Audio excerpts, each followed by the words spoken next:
to tell me how to get down. But won't somebody show me how to get back up? I thought about killing my landlord, but he was pretty nice. He said I paid my rent on time, as often as I could. I've been making strange friends in the desert. Yeah, they love Jesus and America too. It ain't as bad as it sounds. Someday I'll explain it to you.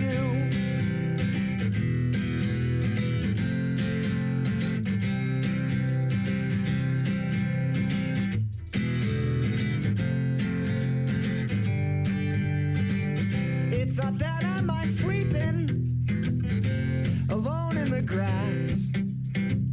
It's just that I've been dreaming since, well, maybe I ain't woke up yet.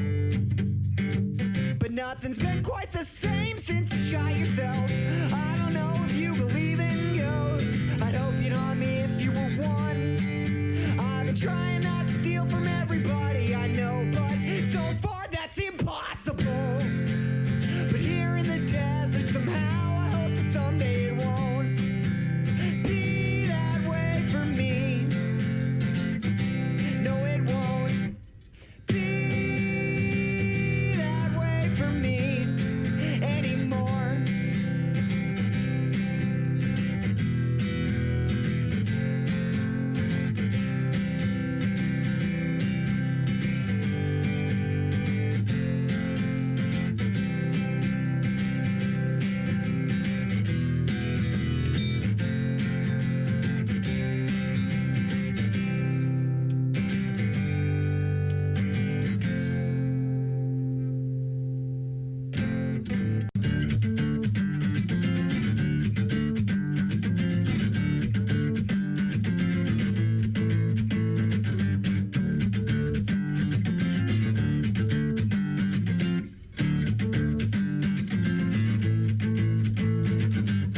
This car is a war machine that runs on nicotine and gasoline. Don't you fucking know? This is the wrong side of the road. Who needs brakes when it's all downhill from here? And if we ain't died yet, then just maybe we never will. But I don't wanna burn out, so won't you please set me on fire again? Woke up afraid of losing everything. Thank God that I already have. So if you love me, then listen. Mind your own fucking business. If you love me enough to stay, then please love me enough to stay away.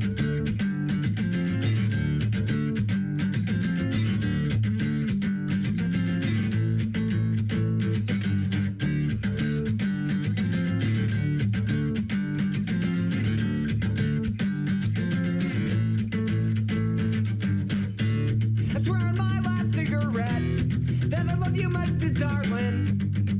I love you if I could. But since the day I was born, it's been too late for me to be anything but what I am tonight. What I am is drunk and what I am is mean in your passenger seat. Seatbelts are for people who have time to die. Hell, I don't even have time to sleep, cause I don't wanna miss a moment of loathing everything that I see. Stay up nights afraid of everything till all that's left is the shadows in me. As we run right the sunset, and no, I ain't left the house yet. I finally love you enough to stay away.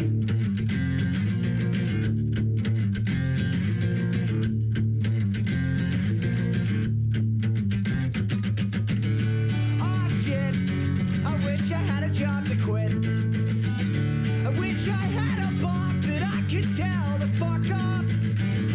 Give me the satisfaction of a dramatic exit, and not just a long car ride and a short goodbye in a parking lot. Whoa.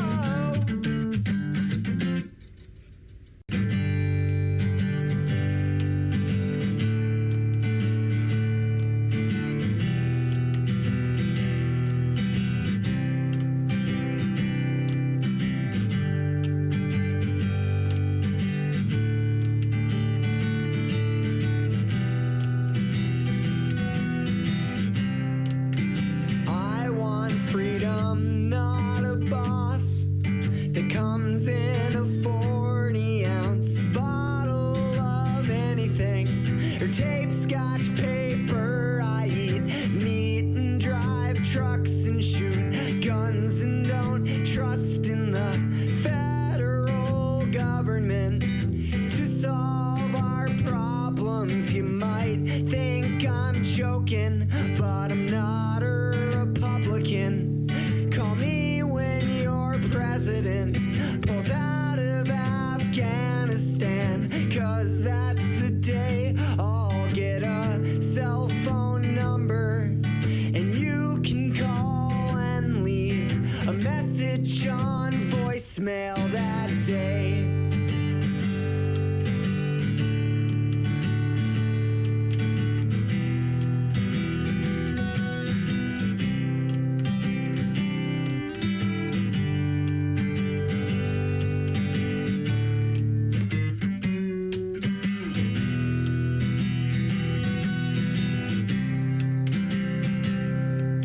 I fell asleep smoking so I'd wake up on fire, 'cause that might get me out of bed for a while and back into battle with the things that I breathe and the holes in my arms and the way that I think.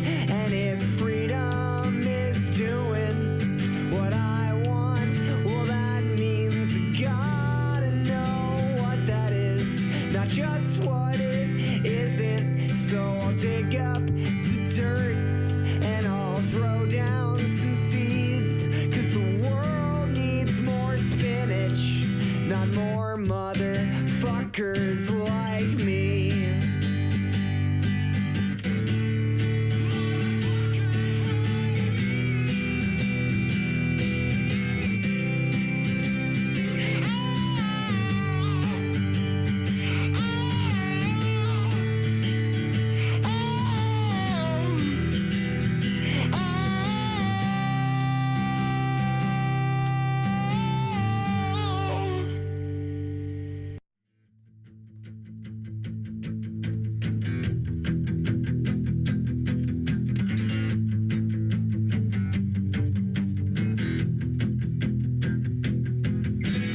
Well, I'm afraid that the circles I've been drinking myself in are big enough for the vowels that I try to fit inside of them.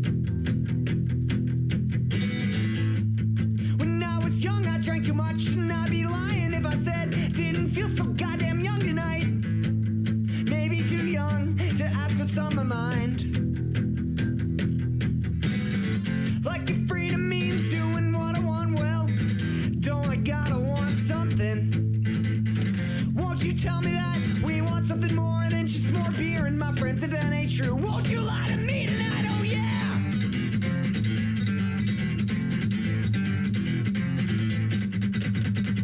Well, I've been listening to Minor throw records all day and shit. If I do not know every word, I sing along as I tie off.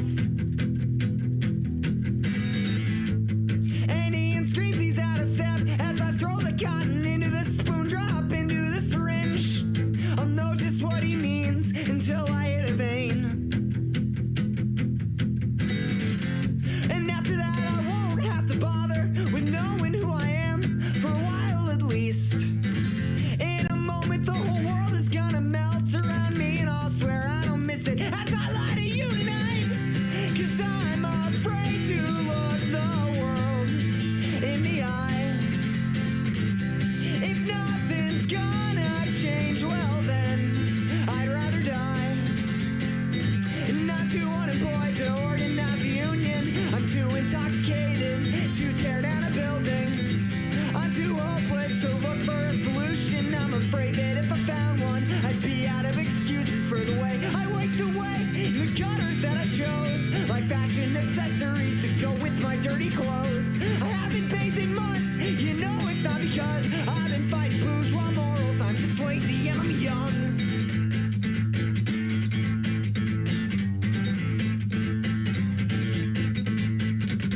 I've seen the best minds of my generation die in drug or hide from the rooftops of the parking lots, stopped to death in West Philadelphian squats. They got me waiting on a day when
thousands of years, there have been people who told us that things can't go on like this.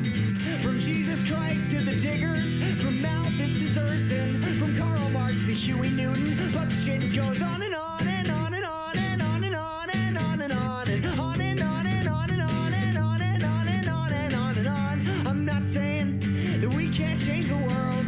Not everybody does, at least a little bit of that.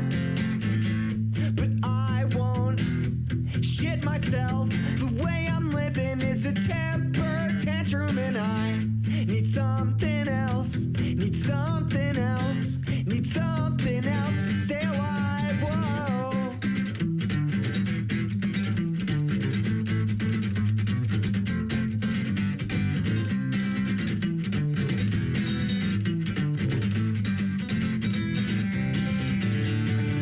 And on the night when I play my last show of hope, I'm screaming so loud that my heart explodes. And I'll be singing, we are free.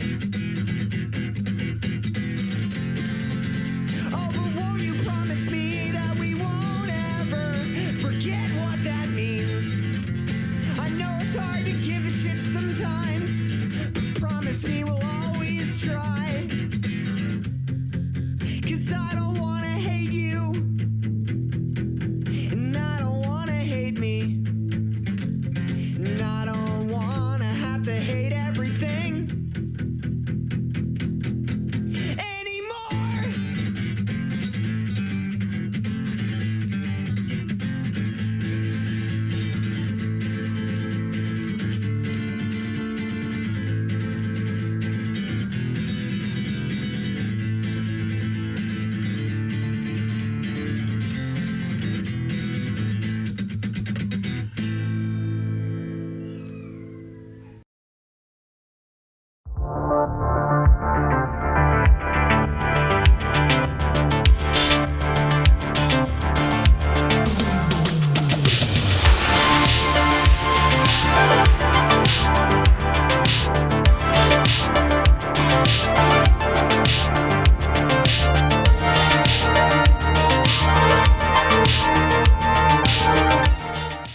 So the camera's going to be out focused. Give me a second.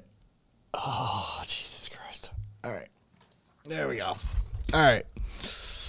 Oh, Lord. My neck hurts. Voss, my neck hurts too. Dude, I fucking pulled a thing here. Right here. Right fucking here. Yeah. Fucking dude, I didn't do shit. I didn't do shit. Ah, good. Ah, thank you, Emrys. Dude, I was just, my day was just fucked. My day was just fucked. All right, let me catch up here. Let me catch up. Also, cheers. Bobby, hot brew, then cold brew, and then just chilled. The glass was in the freezer and shit.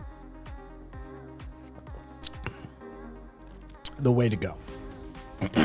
The way to go.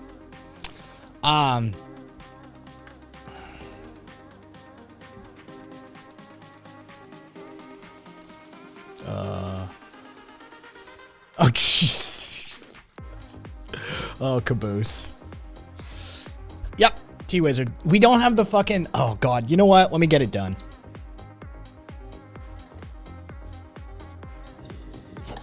Oh, my neck.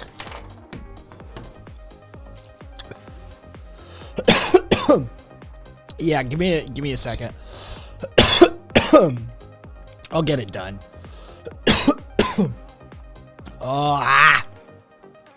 That was perfectly legal tobacco, by the way. 100%. All right, save that image. Desktop, T-Wizard, go! All right. Better TTV. Fucking, all right, let's that shit. Dashboard, emotes, and let's upload one. Okay, so it's got to be 112 by 112. All these weird specific. Turkish blend, yes.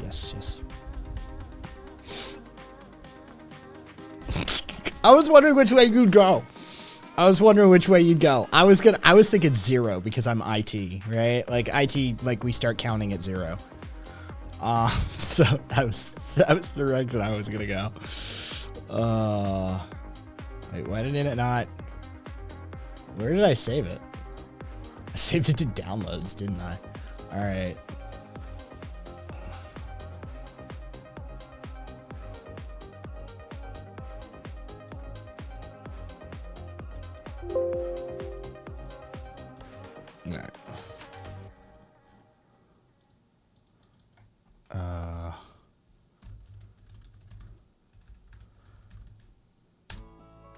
There we go. And then we need to export this as 112. Okay. No, I gotta fucking. All right. I gotta resize the fucking canvas now. Canvas. Lock it from there. Unlock it from there. Profile. All right. Cool. Now let's go 112. All right.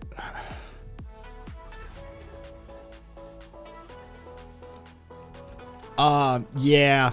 Because Caboose, I can actually answer that for you. Because the keyboard layout predates the computers. It's that simple.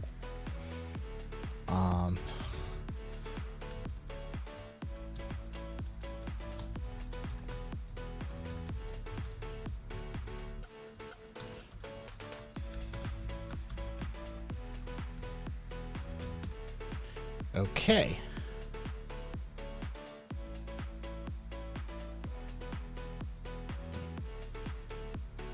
Okay, T-Wizard is live on Better TTV. So there we go. T-Wizard is live. I don't know how long it takes to fucking update any of that shit. I have no idea. But I'm willing to actually go look at the Twitch emotes, because I think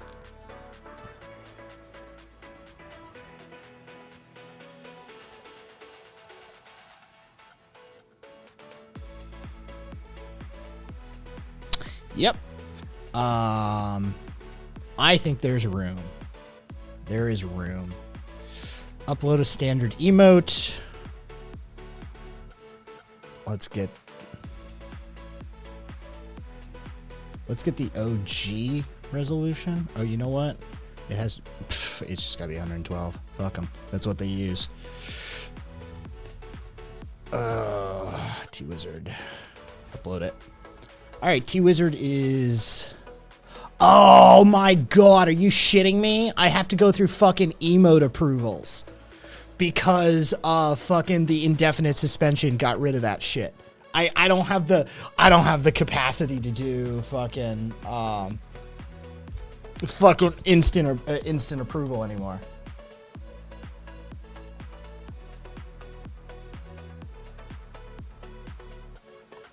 There we go. Oh, fucking A. That's that's irritating. That's the worst part. That's the worst part about the whole fucking thing. That's the you can see I have not shaved in a couple of days either. Dude, that's the worst part about the suspension. That's oh man. Oh, pending approval. Oh, that's awful. I used to be able to do this on the fly. Are you kidding me? Oh God, what are they telling us? Oh, this is the new appeals portal fucking thing. Yeah, go fuck yourselves.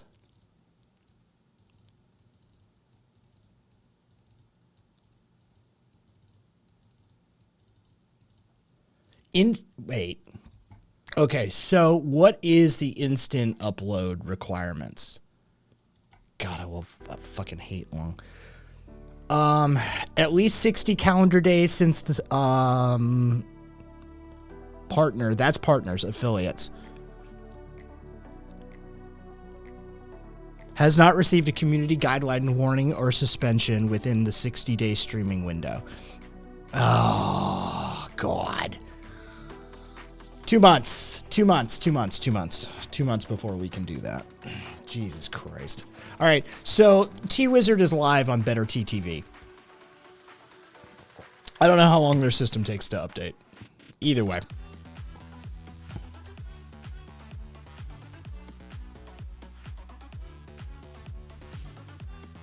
Fucking lame.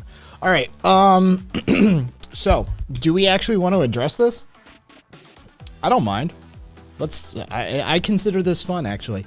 Fucking Trump 2024 ever. What's up, homie?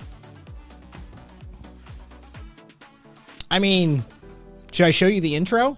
This is Proudly Radical After Dark. We start in politics just to fucking warm up, but the fact of the matter is that, like, dude, the intro even says, fucking get a drink, have a smoke, let's fucking relax, right? So, like, what's up? Yeah, Trump. You like Trump. I get it. But who are you? Like, what are you about, man? Where are you from? Like, what's your, who are you as a person? You got to have something in there beyond Trump, right? Like, I would hate to be, like, if somebody asked me, like, all you are is an anarchist, that would be a terrible thing for me, right? Like, you're a human being. You've got multiple dimensions to you. So tell me something about yourself beyond Trump, right? Who are you? I'd love to know you as a human being.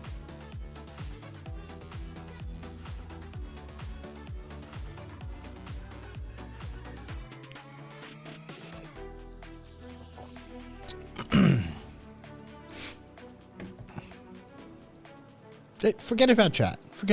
Don't worry about that.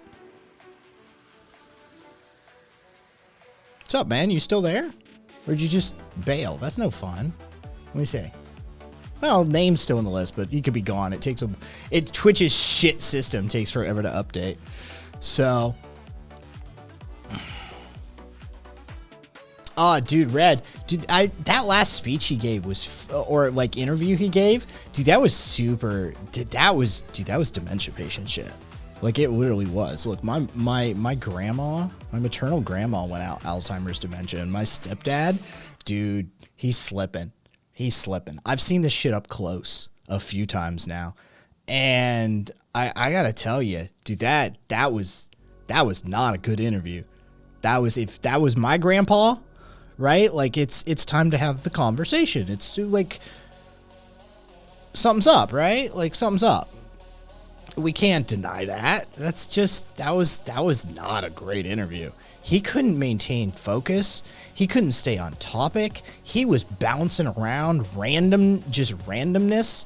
Like, he could clearly not follow the interview, right? Like, he was not capable of following. Whatever the most recent one, dude, I can't even fucking tell you. Dude, there's been so many, but the most recent one that made the rounds, like, I don't know, 3-4 days ago or some shit like that. He just fucking, dude, he wasn't there. I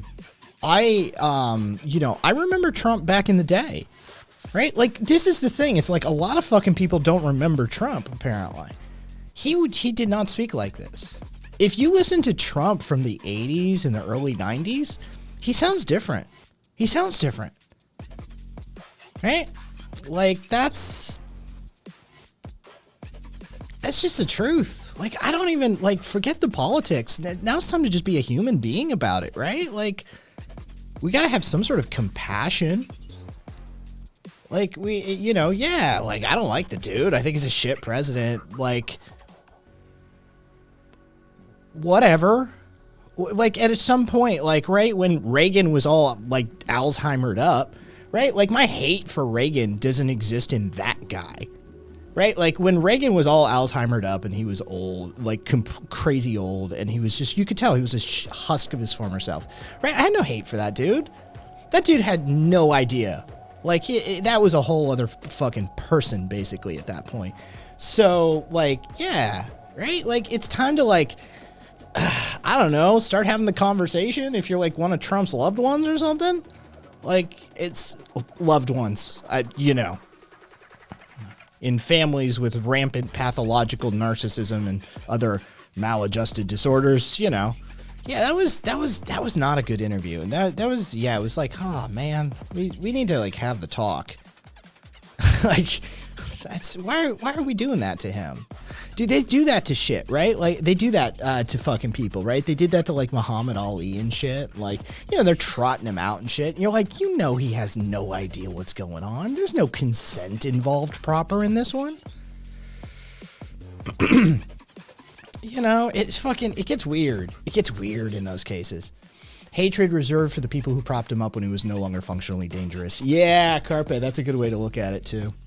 Yeah, that was a good way to look at it, too. Carpe, you got your fucking, like, your beer or your weed or whatever you're doing? It's fucking probably radical after dark, dude. You gotta have a drink. You gotta have a smoke. You gotta do something. Tuesdays and Thursdays now. We're taking it easy. Let's bring some humanness. Let's bring some chill to the whole fucking vibe.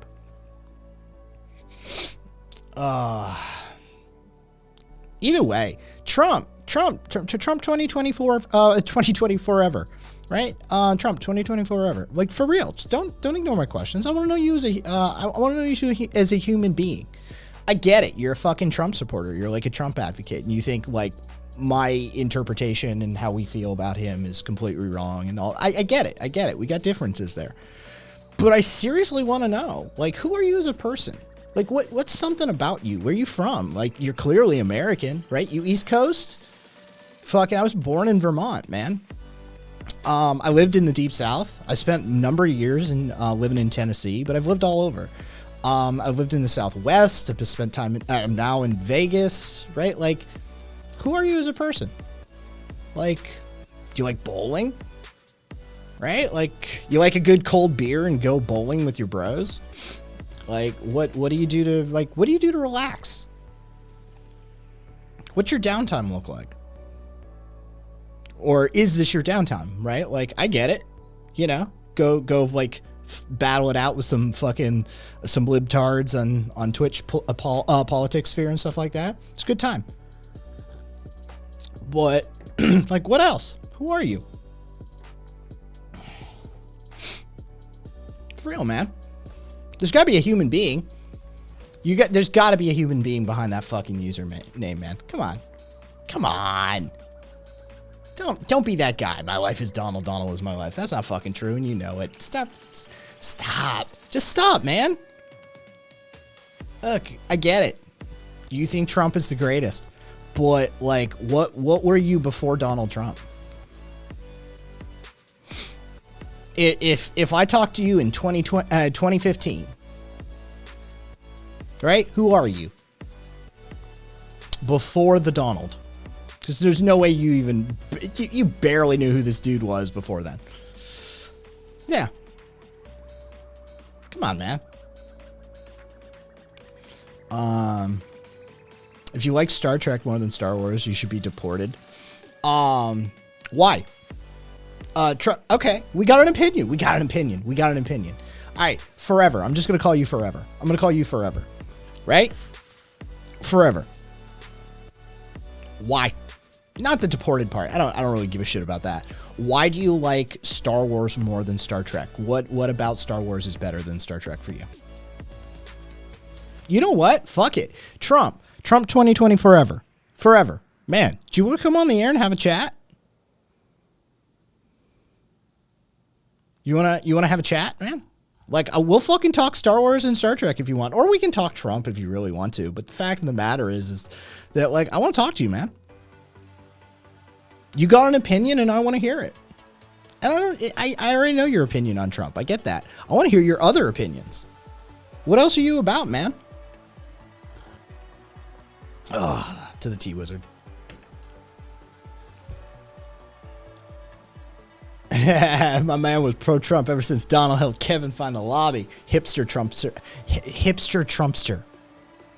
Fucking, that's some crazy shit, right? Like, I was down with Donald back in, yeah.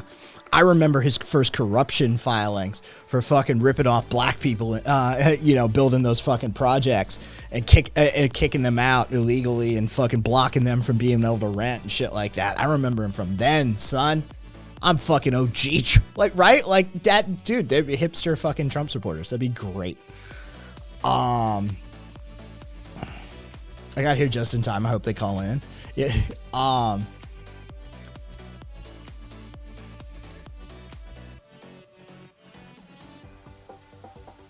Nah. Tech support. This is conversational. Not yeah. This is straight CNA. Like this is straight CNA. Fucking, I'm vibing. I got the weed in my system too. So like, I want to talk to this dude. But I don't think. Oh, okay. Yeah, chat. Yeah, you're getting a CNA warning for fucking y'all getting a CNA from tech support. Apparently, you know. Pay attention.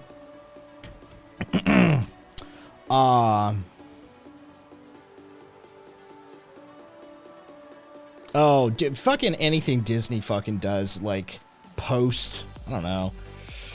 Oh, what was that fucking movie? Oh god, what was that fucking movie?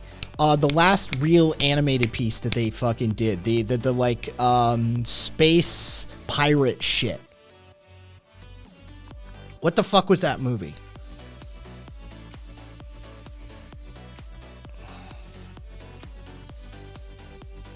Treasure Planet.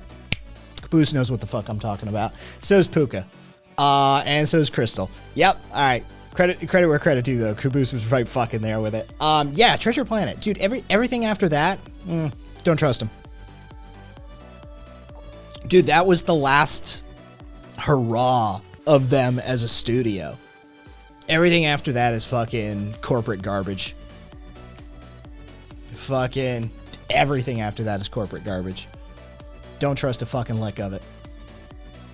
Titan AE is one of the baddest ass movies ever made, and it never gets any fucking love. It is gorgeous. That movie is fucking gorgeous. Why don't they do a Blu-ray remaster of that shit? Where is my Blu-ray remaster of that shit? I want to see that in high def. Dude, that movie was gorgeous. Oh, hey now. 3:05 a.m. Eastern. I do an hour of Donald deep breathing exercises every night. What does that look like? What's a Donald deep breathing exercise? Like, walk us through it. I'll do it on air. Like, is it sort of like a, you know, wait, hold on. In through the nose, out through the mouth, and hum Donald? Like, what's a Donald deep breathing exercise look like for you? I like, yeah, hook a brother up. Planet Bob. Yes, exactly. Yeah, fuck yeah, I need that remaster. Exactly, Beast. Probably because it's so dank. I know, right, Gloss? Titan AE is fantastic, said Bobby. Fucking, yeah, it was smooth for animation. Love Titan AE, says Crispy. The movie was the last movie of the Renaissance, and yeah, Titan AE was amazing, says Caboose. Yeah, that was fucking, yeah, dude, that's so culty. I mean, you know, whatever. I just want to know this dude. He's not going to let me peek behind the curtain, though. He's got his character up. And that's no fun. That's no fun, man. Come on. Grab a beer and have some fun. Chill. Point your lips outward in an O shape. Breathe through them.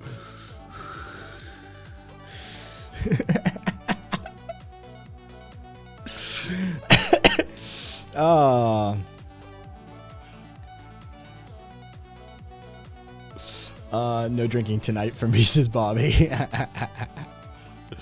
I'm so tech supports a Titan AE. I'm still happy with it before the remaster you want. Dude, I am too, but I want to see that remaster. Dude, I got like a 4K fucking HDR fucking screen and shit. I want to see that. I want to see that shit. I want to see Titan AE in 4K. Are you shitting me? HDR in 4K. That's what I want to see Titan AE in. That movie was gorgeous. Fucking, that'd be great if they fucking had the files. They don't have the files. Like, that would be great if they could fucking just re-render that shit. Fucking just kick that shit straight out at like native resolution. Dude, that'd be great. You know they don't have those fucking files. Breathe in, fake news, breathe out. Fake news. Kofefe. Best one yet, Beast. Best one yet. Thank you. Beast's Trump deep breathing actually works. So fucking, that's a brilliant deep breathing exercise. Hey, Trump forever. Fucking, we just came up with your fucking breathing exercise. You should thank Beasticle. Fucking, we're giving you material here. Next time somebody asks, like, next time you drop that shitty line about Trump deep breathing exercises, homie, you got deep breathing exercises. Fucking lean into the covfefe. Who gives a shit? Shit's funny. I wish I could do a Trump voice. I can't do a Trump voice. Oof. Fucking that muscle back there. Oh. Man, woman, person, camera, TV. Oh, dude, it's fucking, I mean, that's the weirdest one to go down in history, right? Like, that's just going down in history. They're like, that's not dying as meme material. People literally know man, woman, person, camera, TV. That's a thing that's known. That motherfucker made 5 random words from a Montreal exam. Oh, actually fucking, like, it's just the weirdest shit. It's like some cryptographic passphrase. Man, woman, person, camera, TV. Dude, that's like a cryptographic keyword, like keyworded passphrase. It's fucking weird as shit. That's like the launch codes or some shit he said out loud, and they were like instantly scrambling to like fucking change them. You know that's what actually happened. Fucking Trump went out and just randomly said the fucking launch code out loud during an interview. The DOD's like literally scrambling behind the scenes. Good luck, Bobby. Sleep well. Hope your flight goes well.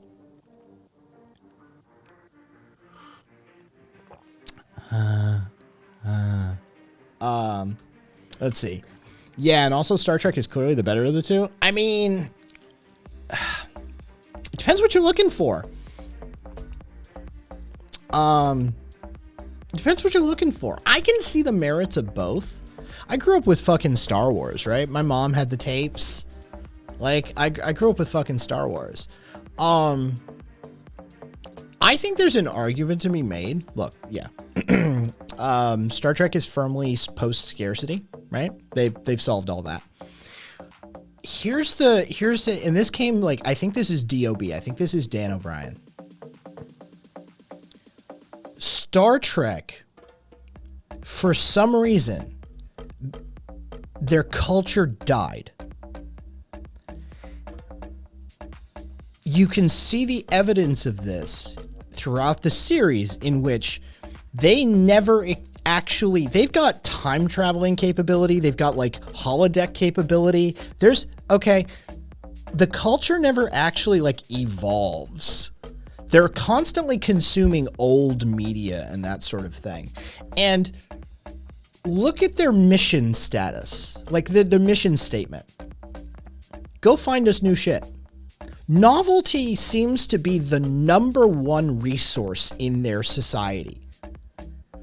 They are so bereft of new ideas, novelty, that they are willing to take their flagship space vehicle, throw families onto it, and cast it into the ether, into the nothingness, into the void, with the express mission, go find us new shit.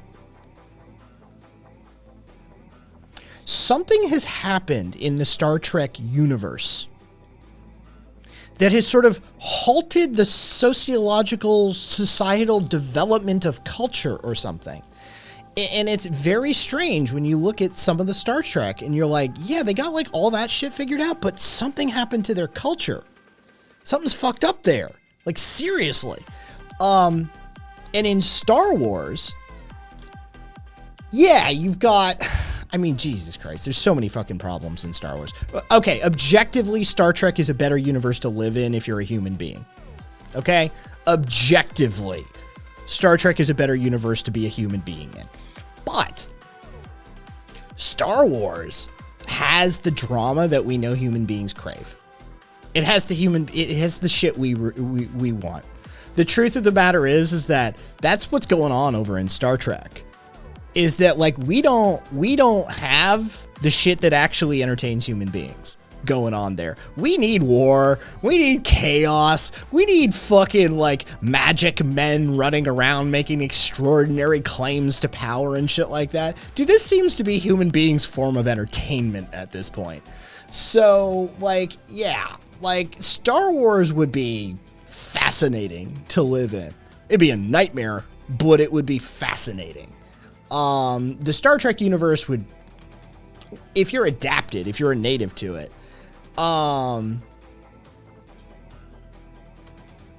objectively, it's better to live in. But I think it would be hell on earth for most people. I think that's why everybody wants to crawl on a fucking Starfleet vessel and just get fucking kicked out into the cosmos, is because holy shit, it's boring as fuck back here. That seems to be the impetus. Star Wars is Ancapistan in space. Some of it is. There's some of it is. I think there's like, I mean, there's, you know, there's other stuff than Ancapistan in it as well. I mean, there's definitely some dogmatic theocracies going on and shit like that. Yeah, you know, I personally, I think if we survive, humanity's headed to the expanse, minus the weird alien goo portal shit. You know, I mean, maybe it's a chance, right? But, yeah, I think if we survive, dude, the expanse is our future. Straight up. Han shot first. He did.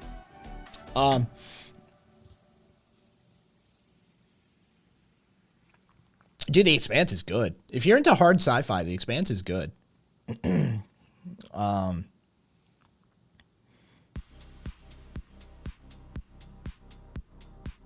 Yeah, see, that's kind of what I was getting at, Caboose. The Republic and the Empire, and also the whole Jedi Council shit. Like, those aren't Ancapistan, but yeah, there were entire sections of the Star Wars universe that were straight up. I could listen to you talk about the two series all day. You scared him off? Yeah. Homie couldn't hang. Dude, you just... Gemma, dude, yeah, The Expanse is good. And the show is good, right? Like, look, it's not loyal. It departs in a couple of really key ways, frankly. But it's good. It's good. The books are good. The audiobooks are good. The fucking TV series is good. Dude, Expanse is good. It's just good.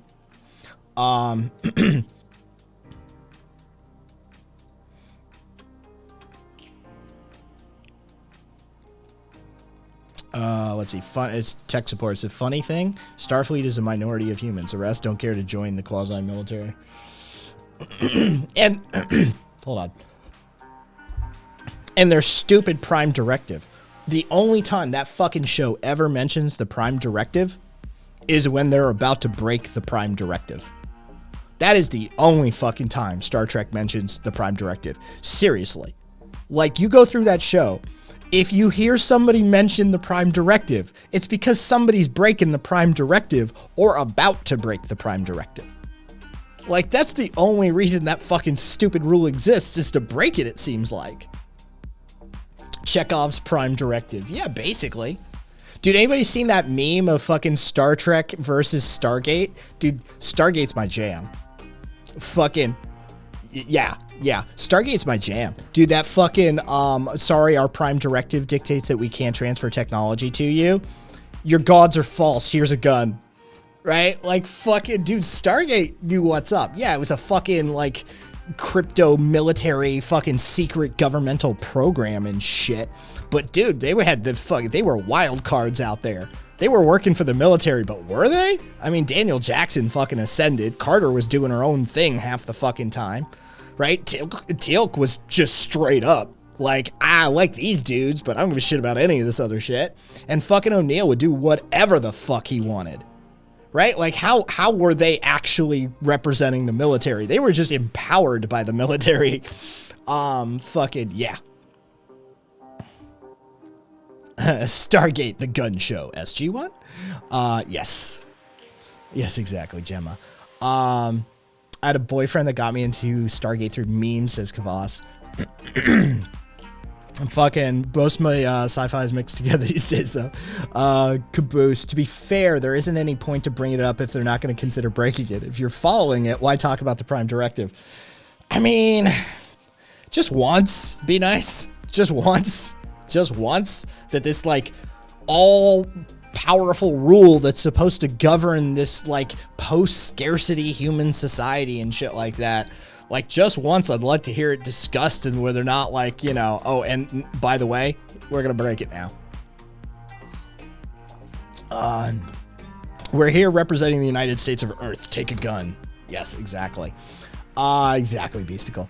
The Prime Directive says we can't interfere with primitive cultures. Yes, I know, we're not. Oh, right. Well, okay, then carry on. Yes, yeah, caboose, exactly. My thing was Doctor Who. Dude, I'll circle around to Doctor Who. My favorite episode of that show was the Groundhog Day. Oh, yeah, of course. Gemma, of course. Fucking On My Backswing! Fucking dude, that episode is amazing. Are you kidding me? Like, dude, they had the time to memorize like everything. Dude, that was a great episode. Do you think they hired private contractors to help rebuild the Death Star? I mean, they lost all their. They'd have to, right? That's probably Trade Federation shit, right? Caboose, you're the Star Wars person. Would the Republic to rebuild the Death Star hire is that fucking like crop that out to Ancapistan with the Trade Federation? Is that how that shit goes down? Let's see. There's a rumor that Stargate Armorer depleted the supply of P90 ammunition to the point of the U.S. Secret Service reached out to them and asked if they had some spare. I don't doubt that, actually. That sounds about right for that fucking show. Dude, they fucking burned through P90 ammo with that fucking show.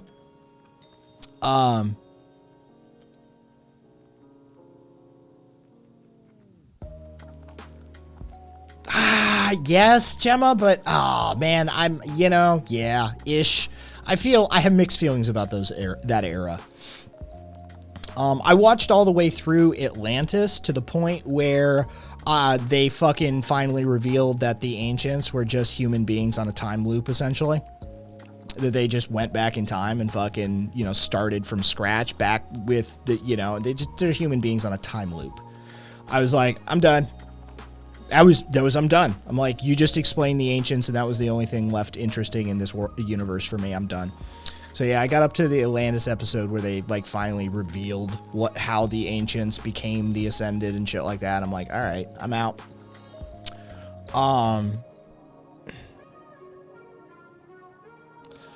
Beast says, ooh, funny inside knowledge. You know that one shot of Cheyenne Mountain they reused in every episode? It's real. My dad worked there, but not a Cheyenne Mountain, one of those underground bunker cities. Yep. Oh, yeah. That's a real shot. Okay, so we got an answer from Caboose, which sounds like the Republic. This sounds like this sounds like an empire, right? This is imperial behavior. Because somebody wanted to know, fucking, who was it? It was Red, right? Yeah, it was Red. So like, who are the private contractors for the rebuild of the Death Star? Is that fucking ANCAP shit? They enslaved the Genosians and Wookiees to build the first one. They don't explain the second one as far as I'm aware, said Caboose. All right, so they probably just went back to fucking slave labor, knowing them. Agreed. Gemma, agreed. Sure, different vibe, and the writers were getting tired, but the on-set friction between Browder and Black was hilarious. I was just about to watch that. Spoilers, dude. Distant Red. I got two Reds, Red Commodity and Distant Red. Well, Commodity, you just became Commodity. Distant Red, congratulations, you won Red. For the purposes of my speeding through names. Selective Services, Commodity said the Selective Services Twitter page mentioned something about drafts and conscientious objectors. And B-Skull, yep, and apparently they have a Burger King, because they always have a Burger King. Yeah. Oh, yeah. We travel with fucking fast food. I'm not kidding you. Anywhere we set up a military base abroad, we bring fast food with us. Like, we Kentucky Fried Chicken and Subway and fucking Burger King and shit like that. Yeah, we bring it with us. Yeah. Red, I'd like to thank the Academy. Doctor Who, I like Doctor Who, don't get me wrong. it's like this with Doctor Who and me. It's real difficult for me. Like, the episodes are very hit and miss. And so some of them I adore. I mean, are you kidding me? The Van Gogh episode? Go fuck yourself. If you don't cry at the end of that Van Gogh piece, you're not human. You're not human. Dude, the Van Gogh episode of Doctor Who is just fucking brutal. Favorite doctor? Yeah. I'll go. Here you go. Heart of Hearts, Eccleston. And then, like, aesthetic and attitude and just like the vibe that he brought, for sure we're going 12th, right? I'm with 10 and 12, I think is where I'm gonna go. Yeah. So, fucking...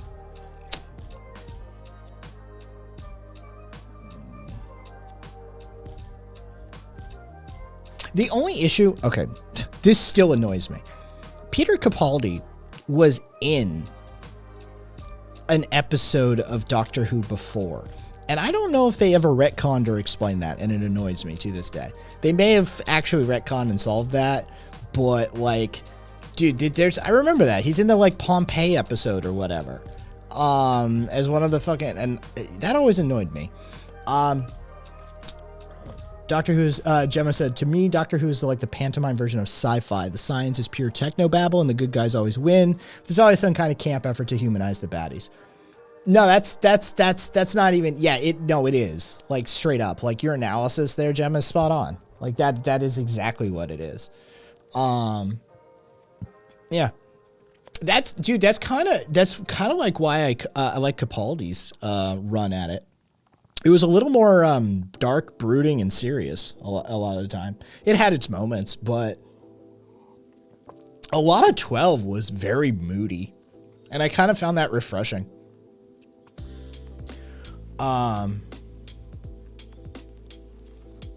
Yeah, Matt Smith, dude. Matt Smith inhabited the role. Matt Smith's fucking interaction with the Atraxi, like, right when he tells them fucking run. Dude, I've rewatched that scene a bunch of times. Dude, that scene is brilliant. He strips down, changes clothes, fucking, she's, you gonna turn around? No, she's not losing the runaway doctor again, right? She didn't give a shit. She gonna watch him fucking get dressed up. He picks the fucking bow tie by the end of the sequence. He's fucking, what do you think? While dealing with the Atraxi, it's, yeah. And fucking, basically, run. Foof. They just fuck off. Yeah, it's a badass scene. Matt Smith made the role his own, for sure. I liked Tennant's just straight up, like, vengeance, walking vengeance. From the very first iteration, right? He, what kind of doctor am I? I don't know. And he fucking, and then the Satsuma, no second chances. That's the kind of doctor I am. All right, that's the kind of man I am. Yeah. Yeah. Dude, they all brought something to it, but I don't know. Fucking Christopher was, I don't know. It's just because he was a pain in the ass to work with. Like, Eccleston's a fucking pain in the ass to work with, apparently, by all accounts. The dude's difficult. But he had something to it that sort of, like, I don't know, like spaced ADD sort of methodology he had to it. There's a scene that I still sort of like recall from time to time when Rose is trying to get to know him and who are you? And he stops and he starts describing the movements of the universe and the galaxies and the planets and listing the speeds that they're moving at. And he, I feel all of that. Right? It's just, it's this peek into what it is to be a Time Lord, right? That, like, you have no idea the expansiveness of this universe, and I feel it intrinsically in my body, right? Like, I feel all of that. right? It's a brilliant piece of writing, and it's this moment of seriousness for Eccleston, right? Because he's very, like, he's dealing with the Plastic Men and shit like that. So he's on the move, he's running, and he's doing that whimsical doctor thing that doctors tend to do. But it's the first serious, really serious moment you see of the Doctor letting part of him come through, and like that's the moment that you can see that like Rose and him click, and it becomes something else. You're like, holy shit, this is badass. Plus, he successfully rebooted it. Right? Like, Eccleston was the one who fucking rebooted that series. And he did it successfully. His Doctor was good enough to warrant another season. So, credit where credit's due. Caboose's favorite Doctor is Tennant still. Beastical Tennant was excellent, but he's always excellent. One of my favorite actors in general. Voss, I think most importantly, the thing you do when watching Doctor Who is let yourself enjoy things. Let's see. Yeah, it's the episodes are hit and miss. The episodes are hit and miss for me. Some of them, Doctor Who, the episodes I like, I really fucking love. Yours was Tom Baker, so you're old school secular. Look, I appreciate what they built, but I can't watch those old ones. I can't. I've tried. I can't. It just bounces right off me. I can't enjoy it. So, yeah.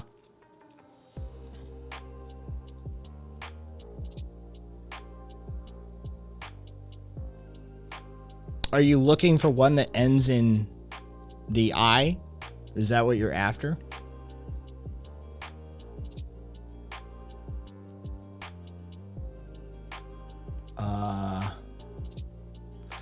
Beastical. I think Tom Baker is ranked as one of the favorites in general, but that's over the entire series. Yeah, I can't get into the OGs. I can't get into the OGs.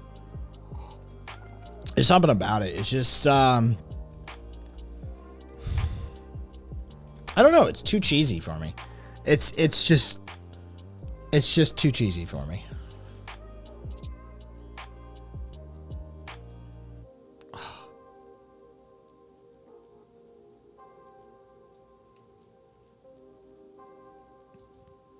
Also, by the way, I think octopi or cacti, I think octopi is wrong.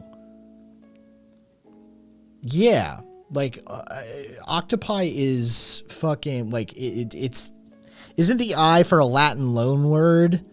See, I don't have a classics education, and this is where like somebody like John from Many a True Nerd, he's got a classics education. He's literally a classicist. He'd be like, oh, he could do the fucking Latin for it. Yeah, there's like fucking some Latin declension that comes into play. It's fucking stupid like that. But yeah, one of them, like they both probably are incorrect, frankly.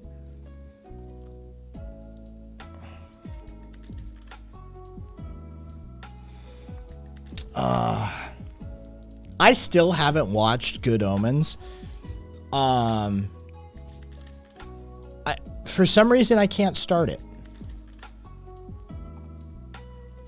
I think somewhere in my subconscious, I know the level of good it is, and I'm gonna enjoy it, but it's so short that like I think there's a part of me that's like sincerely, like I don't want to end it, and so I don't want to start it. Like, I really feel like that there's some weird subconscious emotive thing going on there. I haven't been able to start Good Omens. And, like, I've started it, but I immediately stop it. Like, it just... Yeah. Like, I just... Yeah. Something about it.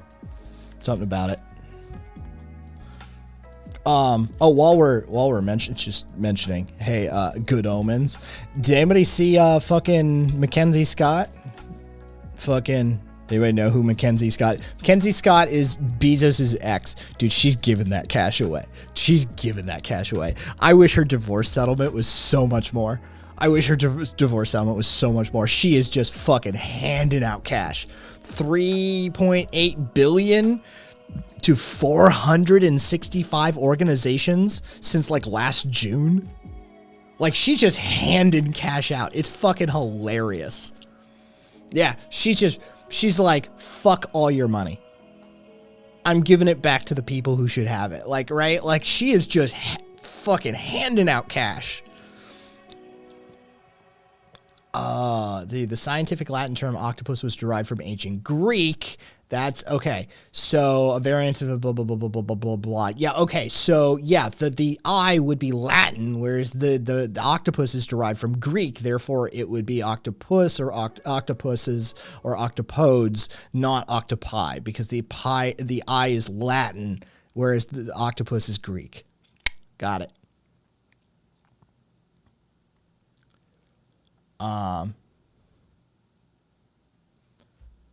Let's see. Octopeepee. Oh, wait. That's not the window I want. Hang on. Yeah. So, all right. All right. Yeah, no, dude. She's fucking... Dude, she's spending his money. I love it. I fucking love it. It's been hilarious seeing her just... And apparently, like, her profile for giving the money away, like, I found it. Hang on. Dude, she's giving it to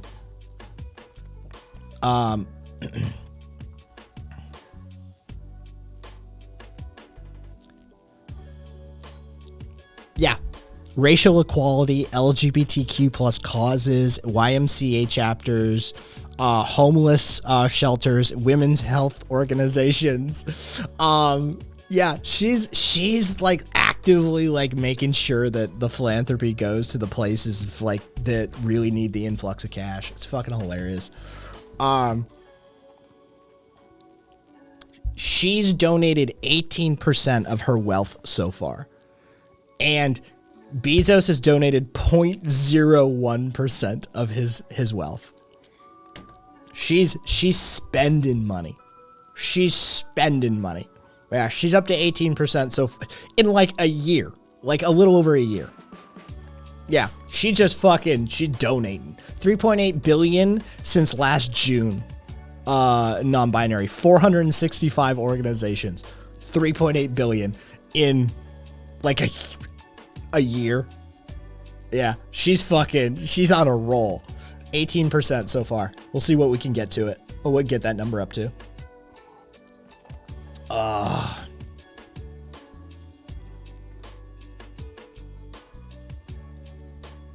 She's donating. Only facts is she's donating what she should be paying in taxes that the government won't take. And Jones is going to get fucked, right? AJ is fucked, guys. He's fucked. He's dicking around. He's failed to show up to his deposition again. Alex Jones fucking keeps refusing to show up to these goddamn depositions. And the fucking judge said the first time he got a doctor's note, and the second time he tried to send a doctor's note for not being able to come, the judge said, bullshit, get your ass in here. Right? Like, dude, yeah, he didn't show up again today. No, it's just his second fucking time. Right? This motherfucker's gonna end up with a bench warrant. Dude, AJ's going to jail over some fucking civil suit shit. Right? Like, this is like, he's gonna get another default settlement too. That's a given. But this motherfucker's gonna end up in jail over a bench warrant. Like, this is fucking, homie. You're fucked. You're fucked. You're just making it worse at this point.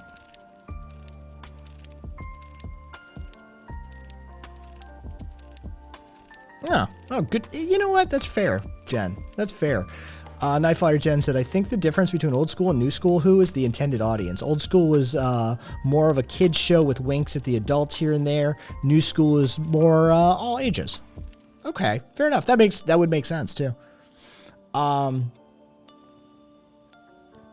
wonder if he's got some bad advice or he's genuinely scared to testify. I think he can get away with it. I think this confirms how delusional AJ is. Yeah. Right? You know how we've been speculating for a while? Like, everyone wants to know, like, does he believe his own bullshit or is he full on huckster? Right? Like, what's the degree of belief? I think he believes his bullshit. I think he can get away with it. I think he thinks he can get away with it. I think he thinks he can get away with it. I think he's like, I know the tricks of the system. I know the game they'll play. I can play that game. Right? I think this kind of confirms it. Right? Like, dude, if you had showed up not the first time this instance, but before, dude, he's got a default settlement already. Right? Like, this motherfucker, like, dude, show up. Argue your case at least.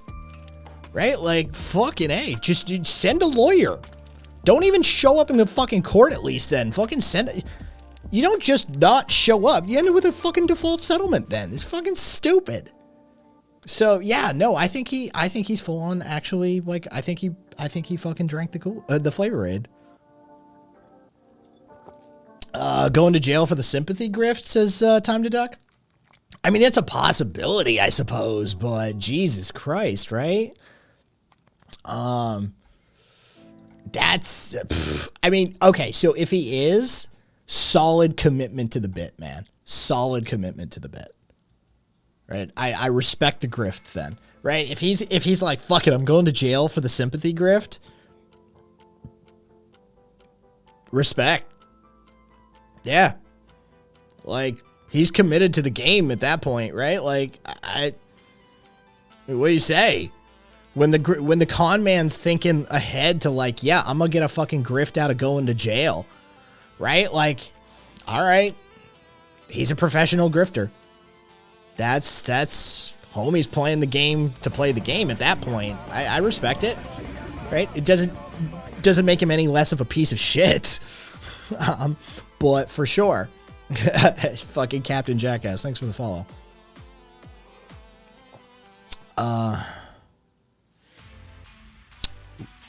Red said, I took Latin in high school. When people correct me for saying funguses instead of fungi, it drives me up off the wall. I literally read Bello Gallico in the original Latin. People need to stop pretending to be fancy.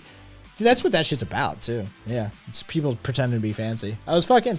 Dude, we were on voice chat just the other night, and I dropped this one. The reason that the fucking British don't pronounce the H in herb, right? It's a French loanword.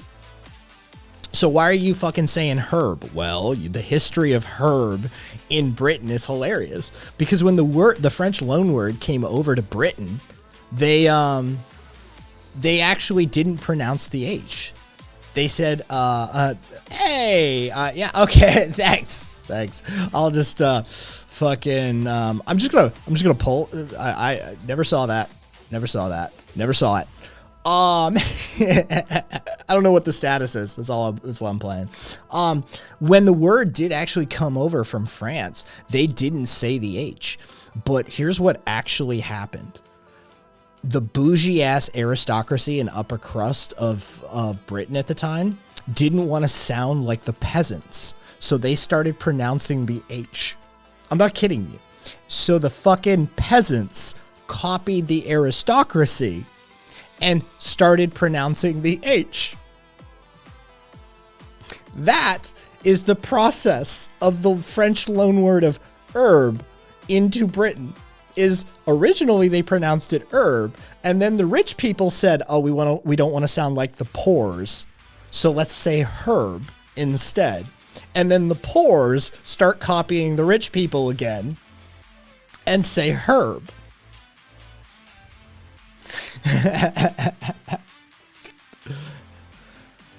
Hello into the ether, to the ghosts and spirits that may be able to hear me.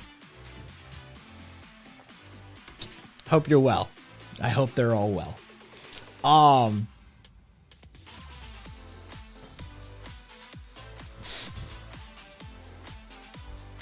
Let's see. Fucking, yeah. Oh. Rich people ruining everything since 10,000 BC. You know, it's a little bit of both on that one. That's a little of the unwashed masses have a little blame on that one too, right? Going and copying the rich people. Fucking ignore those assholes.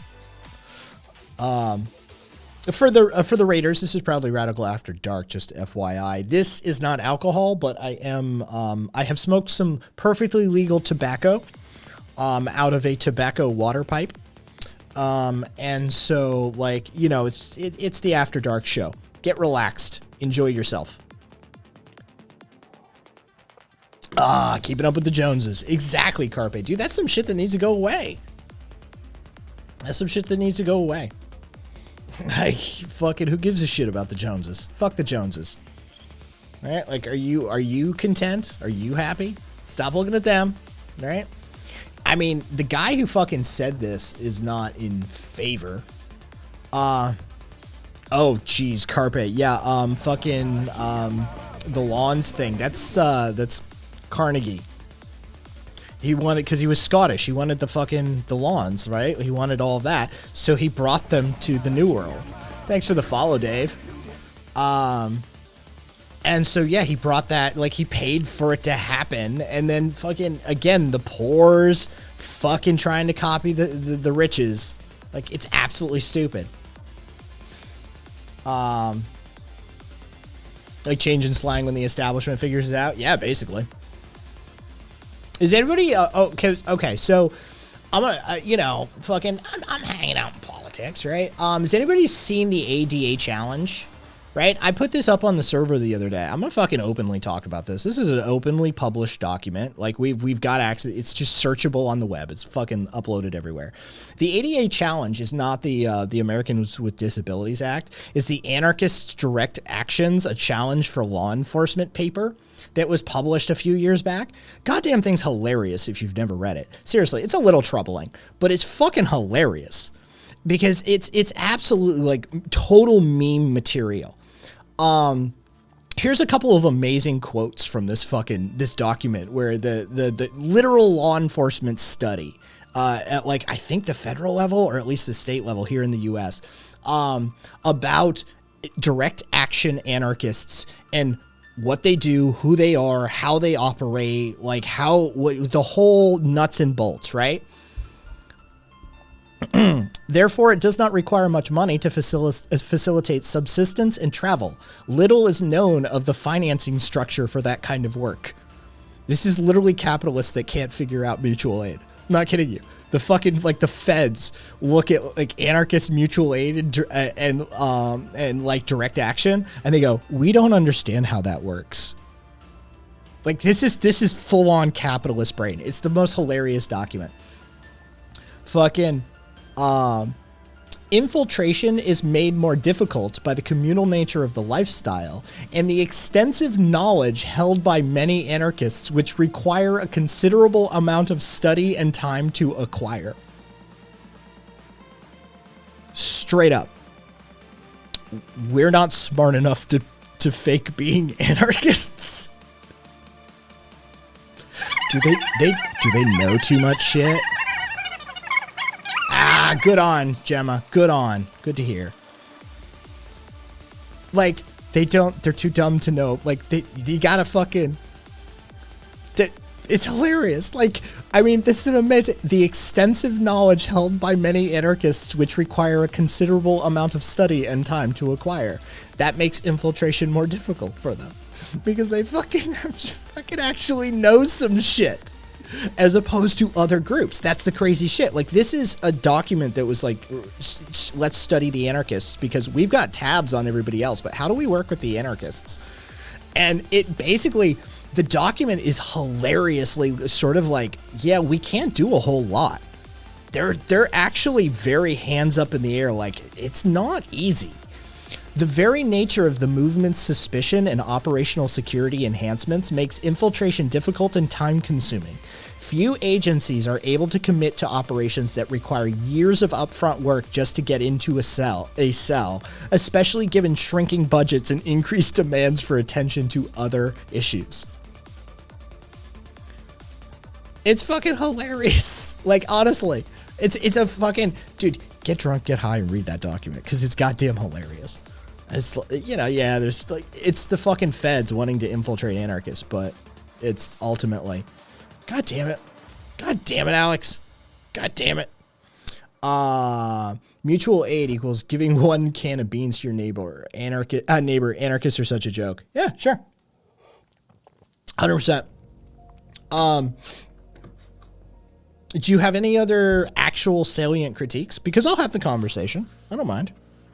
Right? Do you have any salient critiques beyond that? Because let's face it, that's a reductive sort of, that's borderline ad hom just towards anarchists, but it is a highly reductive argument that you're making. So I'm open to hearing the argument. What are your salient critiques? What aspect of the anarchist milieu in a historical or contemporary, though I'd like to merge them into just an overall context for anarchists, has shown that is the limit of their capacity. Oh, and also, like, I suppose, welcome. Hi there. If you'd like to share more about yourself, I'd love to know more about yourself. I'll tell you all about me. And we can have a conversation like a couple of grown-ass adults.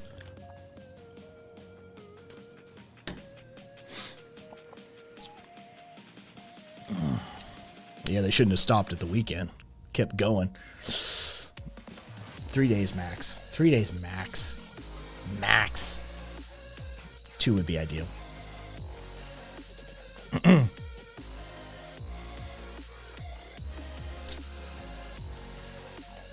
I mean, who was it? I mean, did they already leave? What was it? Periscopal? What's up, Periscopal? You still here? Or the fact that I didn't, like, bite drive you off?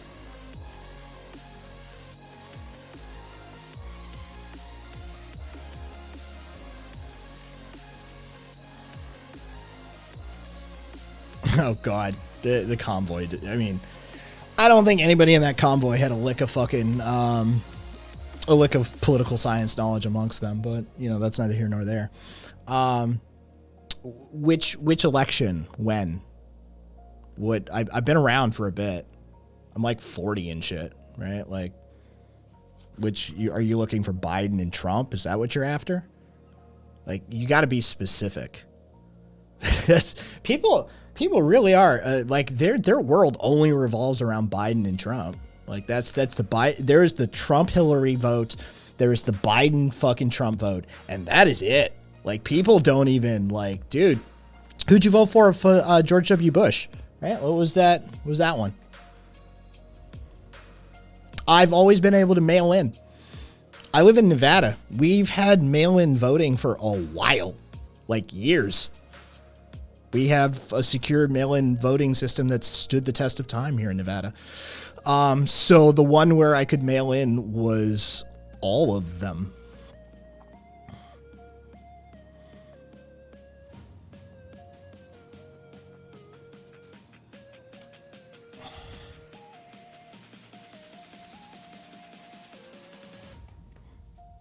I don't really care who banned you where. I'll have the conversation here. What's up, Genghis? Genghis Khan.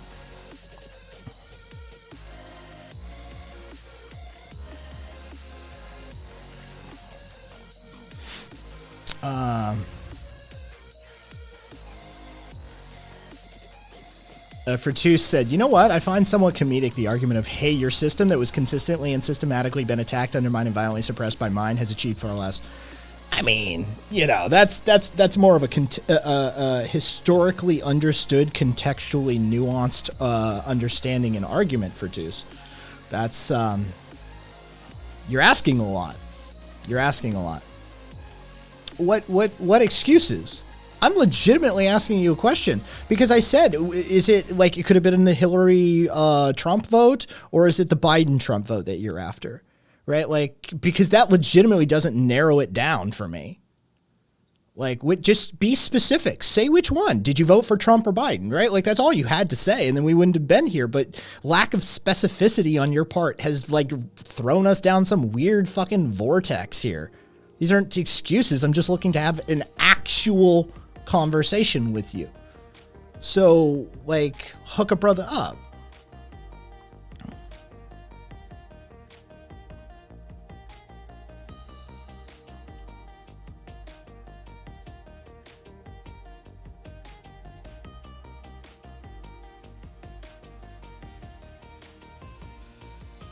Oh yeah, Alaska's moving over to ranked choice. It's right, Crix. And they're doing the mail-in. What's up, Gecko?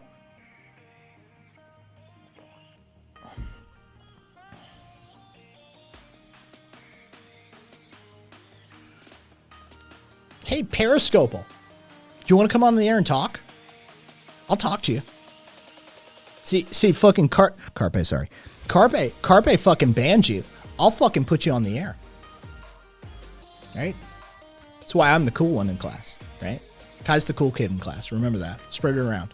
Spread it around. I'm the cool one. Yeah, I'll fucking talk to you if you want. We can have a conversation. I'd love to. Oh, you're already on air, man. Look at you. You're fucking typing. Your name's on fucking chat and shit like that. Fucking, you're not good at talking, better at typing. I mean, your lack of punctuation, some of your grammatical mistakes dictate otherwise, but I'm just fucking with you, man. I'm just fucking with you.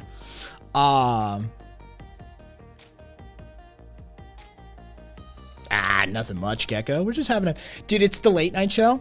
For those of you who don't know, the Tuesday, Thursdays became Proudly Radical after dark. And it's sort of a rule. You got to kind of have like a smoke or a drink or something with you. Dude, you got to be chill on Tuesdays and Thursday shows. Like Monday, Wednesday, Friday, we're doing like Popo's Bizarre Adventures. And it gets real, dude. We talk about fucking like people who are truly fucked over by the system in that shit. And like on Monday's edition, dude, I'm not kidding you. There was like 85 fucking people and me crying because I'm, you know, credit where credit's due. I'm a halfway decent storyteller and I fucking nailed that final story. And you know what? It's fucking depressing as shit. So yeah, the Tuesday, Thursdays night shows are Probably Radical After Dark. Fucking grab a drink, grab a smoke, and fucking be a human being.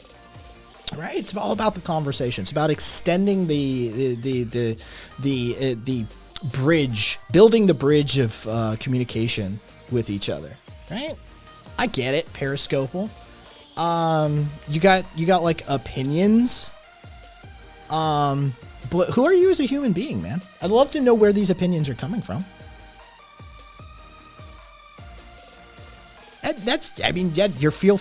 You're free to feel that way.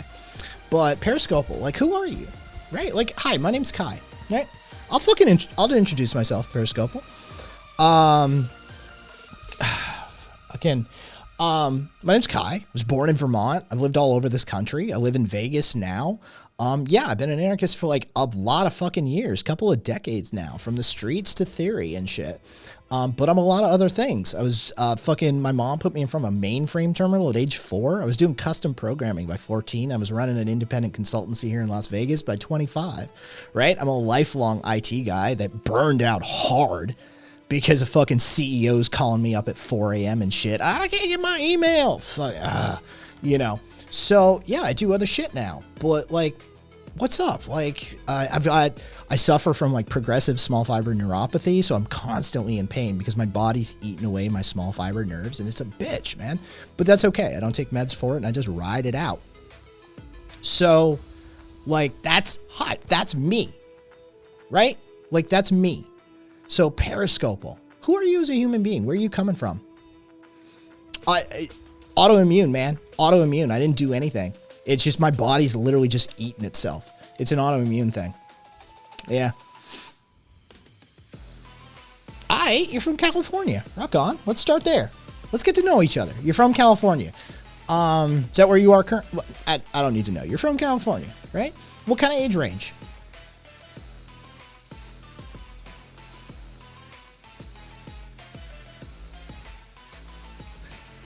Are you familiar with Guillain-Barré? I love this accusatory attitude you're taking. Dude, why you're so aggressive? Like, why do you need to attack me? What's going on your side? Right? I'm just trying to have a fucking conversation and you're like, you did something, bitch. You fucking, yeah. The human body's autoimmune system can get tripped up for a number of factors. Guillain-Barré's an autoimmune collapse, a series of collapses that happen after a viral infection. You can get the flu. You get a really bad case of the flu, and your body's autoimmune system sort of turns on your body in an inflammatory cycle. And one of the cell structures that my autoimmune system has decided to, after fucking catching the flu one day, is basically its small fiber nerve cells, which are responsible for like heat, cold, vibration, and pain. Right? That's how your body transmits that signal. It's a small fiber nerve. And so my autoimmune system got all riled up because of an infection, and the whole fucking basically a cytokine storm that happens as a result of COVID infection, like a hardcore COVID infection, is sort of the same process, right? Your body's autoimmune system is a very powerful, not actually that well-tuned machine. Sometimes it can get tripped up by stuff, just like the it's because a lot of this stuff is permanent. Sometimes it can clear up and people go into spontaneous remission, but oftentimes it's a lifelong condition. Just like the Lone Star tick bite, right? You get bit by a Lone Star tick that has the particular parasite in it. Dude, you'll be allergic to red meat for the rest of your life. The human autoimmune system's weird like that. Yeah, so like that's my deal, right? Like no big deal. It sucks. Why aren't I taking meds? Because the meds that they give you for that sort of shit are really fucking stupid. They're really fucking stupid. Basically, there's a few different classes, but they're the general. Okay, so you got like your tricyclic antidepressants, which fuck that. Then you've got like your gabapentin, which are just sodium channel blockers. So essentially what they do is slow down the firing of the nerve cells. Your brain is nothing but a cluster of nerve cells, right? So a lot of these drugs basically are dummy drugs. So I have just sort of made pain my friend. It's a constant companion. I'm in pain. Right? That's the long and short of it, right? And your brain does weird shit. It adapts. Dude, it adapts. Your brain does crazy shit. You'd be amazed what you can live with. You'd be amazed what you can live with. It is astounding. Yeah. In my case, periscopal, in my case, it is progressive. It does get worse. It flares, but it also moves at a slow, ever-encroaching pace. My technical classification would be progressive small fiber, non-length dependent polyneuropathy. That would be my full diagnosis. So what that essentially says is that, yes, it is getting worse. It affects the sensory cells that are responsible for pain, cold, vibration, and heat, right? Non-length dependent. So a lot of neuropathy starts in what they call a glove and sock pattern. It starts with your hands and your feet. Mine is non-length dependent, so it can happen anywhere on my body. Right? That's fun. And polyneuropathy basically is just the type of damage that's being occurred. Right? If there was a cure, what would you think it would be? I don't know. I don't know. If I knew, I would be after it. Generally speaking, some sort of autoimmune modifier. IVIG works for some people. Intravenous immunoglobulin G. That works for some people, like 35% of small fiber neuropathy sufferers. But it's I'm not kidding you. It's like $25,000 every 4 weeks, and most insurances won't cover it. Because it's not approved for small fiber neuropathy. It would be classed as experimental in that case. So, yeah.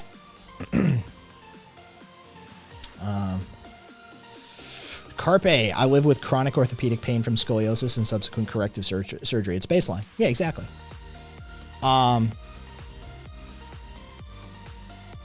So,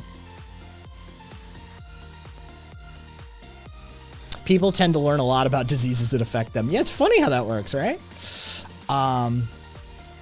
So, all right, so periscopal, right? Like, We're humans, right? Like, you and I are humans, right? We got differences of opinion, I'm sure. But there's no need to be on the attack. There's no need to be on the fucking defensive. I just want to have a conversation with you, man. And so, all right, you're from California. You got some, like, scoliosis, some shit, you know, it's just, it's a, you know, inbuilt chronic condition, but it just doesn't seem to bother you much, which, congratulations, right? You're lucky. So what else do you do, man? What, like, do you mind telling me what you do for work? Like, what's your profession? Like, what's schooling or no, trade or no, work or no? Like, where are these perspectives coming from? Right? And no judgment any way around, man. Dude, I love electricians and shit. I'm a crafty, handy motherfucker. I like to plumb. I just took a fucking toilet apart today. Like, right? I like to plumb. I like to build. I like to construct. I like to pull wire. I like to code. I like to do circuitry. Right? I love building shit. So I love trades people, right? Like, mad props. Either way, you work at Starbucks at the moment. Hey, you know what? You got to pay the bills somehow, right? What do you want to do? Right? Do you have any schooling, or you just like, nope, no there, like, no worries. Right? But what do you want to do? Like, what's the goal? Do you have one?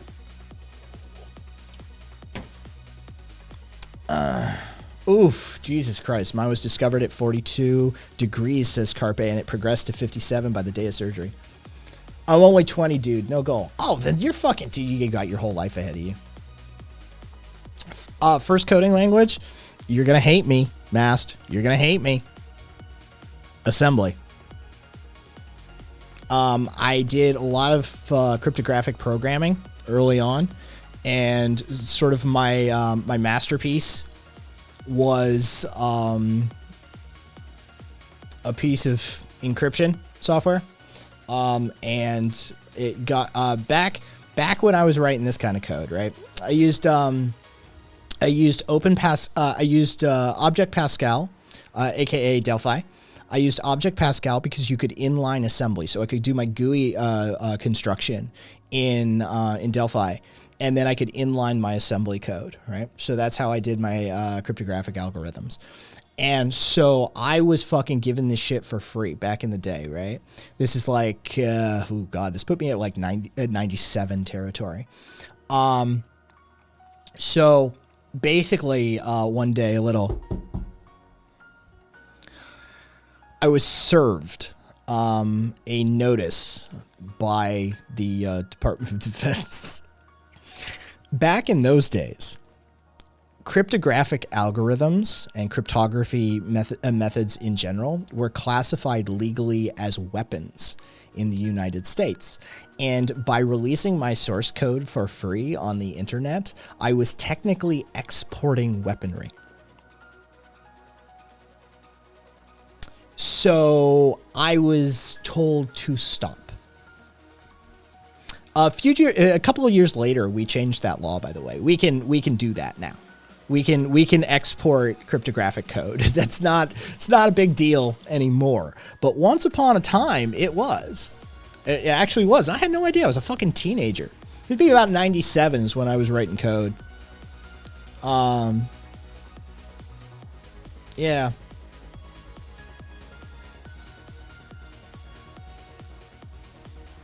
Now I'm kind of just I'm an educator and community organizer and all around cool dude who just wants people to sit down and engage in a little conversation. No, I burned out of IT, man. I still love it. I still do it. I have like side projects and stuff like that. A lot of the shit that you're seeing happen on the screen, like if you see like pop-ups and stuff, dude, that's all done locally on my computer and stuff like that, right? I'm still an IT guy at heart, but I burned out hard from the industry. There's only so many times you can fucking, like, here's a real story. CEO of a company here in town moved big product. Holy shit, they moved product. Every casino in this town was getting shit from them, right? 3 flights a day. 3 flights a day. They had a South America flight, a Europe flight, and an Asia, a China flight that came in bringing them flowers. I'll tell you that. And fucking, dude, they made bank. They made bank. You think, like, how much money can you make making flowers? $25 million a year is what you could make. right? Like that's kind of what the owner of the company was pulling in for himself, right? Like he was in that territory. Dude, you can make bank. Fucking I walked in there one day as a consult, and their entire business was being run off of some fucking like hand-built black fucking like mid-sized tower that hadn't been maintained or upgraded in probably God knows how long. Like it was, dude, we're talking hanging on by a thread. So I did some disc scans to see how many bad sectors and shit I'm dealing with and stuff like that, right? Like it was not good. But I sit down with the owner and his accountant, who was his like right-hand woman, and I just pitch him. I'm like, this is not you. What kind of business do you do here, right? Like what kind of money are you making? And you'd be surprised what guys will tell you as a consultant, right? It's like, what's your overhead? What's your profit margin here? Yeah. Here's what I'm telling you right now. Are your numbers and keeping track of your inventory important? Yeah, it's the backbone of our business. Yeah, you're about to not be able to do that. You're quite literally. So I rebuilt their entire system. I brought guys in to pull cable. We did the whole pretty cable runs and shit like that, right? Fucking server enclosure, blades, everything, right? Every workstation, every fucking phone, just the whole thing. It wasn't difficult to pull it. I didn't have to pull anything out. I just had to put new stuff in, right? So we rebuild everything. And I would always tell clients that, like, look, you're going to hate me for like 2 months. You're going to hate me for 2 months because shit is not going to work on day one, right? It never does. There's always hiccups. There's always glitches. There's always bugs. There's always shit that you have to deal with, right? So this guy ends up a long-time client. We eventually have to upgrade the email server, right? I've known this guy for like years at this point, right? Fast forward. We upgrade the email server to the newest edition of Exchange, and while we're doing it, we're like, fuck it, we'll put a new blade, a new rack in there. Fuck it. I said blade before; it should be rack because blades are a specific type. Either way, we'll put a new rack in there, and we'll fucking get everything upgraded. Right? He calls me at 4 fucking a.m. screaming my fucking head off that we just spent all this money on this email server, and I'm not getting any of my email. All right, well, let me check. No, you're going to fucking drive in. I'm going to schlep all the fucking way, right? Like, they're in an industrial section in Midtown and shit like that, right? So, fucking, all right, I'm subject to the whims and demands of this asshole, apparently. So I drive in to, like, a clip, right, in town at just godforsaken hour. And fucking get there and rock up to his computer. And fucking, all right, fucking, he's standing over my shoulder wanting to see, like, what I do and shit like that. It's like, homie, I've known you for years. Chill out. I'll get it fucking fixed, whatever it is. Here's the fix. I fucking scrolled up in his Outlook. Email was coming in above where he had scrolled down to. He had new email. He just didn't scroll up to it. That was the moment I knew I was done. I didn't bail that day, but that was the moment I knew I was done. Yeah, that moment I was just done. I'm like, I can't do this anymore. So yeah, Periscopal. That's why I'm a burned out IT guy. You put up with shit like that for enough years, it doesn't matter how much they're paying you. Eventually you just snap. And you're just like, I can't do this. I got a few buddies from IT that, like, there's 2 raising chickens in, like, Montana. There's one up in, I want to say Washington, that's, like, raising goats or some shit. I haven't talked to him in years. Yeah, you fucking burn out hard and you just bail and you're just like, I just want to grow corn and, like, raise chickens now. Fuck all of this. Beastical one can only take too much stupid. It's like arsenic. It just keeps building up in your system. Do you get carpal tunnel from coding? I didn't, luckily enough. I had a bunch of back issues, though. It took a lot of fucking rehab, a lot of fucking working out. Like, yeah. I had a flared scapula from reaching forward all the time. because, you know, a lot of the time I'm not even, like, if you're working on the keyboard, you can sort of fucking, you know, you tend to fall forward, so I had that. But then I'm right-handed, so hyperextending all the time to the mouse because you're fucking, like, leaning and shit like that, so it fucks everything up. That took a lot of years to actually undo, because I had those bad habits from childhood. But I didn't end up with carpal tunnel. That's not a fucking thing. I got a couple coworkers with their own mini farms as mass ferret. Yep. Plagued by society. I'm ex-IT and I moved off grid after getting laid off. Exactly. Fucking proudly Jew. Cupcake. Cupcake at one of the companies that worked at, the CEO was fond of telling people that they couldn't go home after 5 p.m. if there was ever something wrong with the servers. Yeah, you can go fuck himself. Well, pay me overtime. Periscope. Remember, I grew up in Vermont. I actually, not a working farm. All my friends had working farms. I had a bougie fucking upbringing. We owned a mountain. I'm not kidding you. We owned a mountain.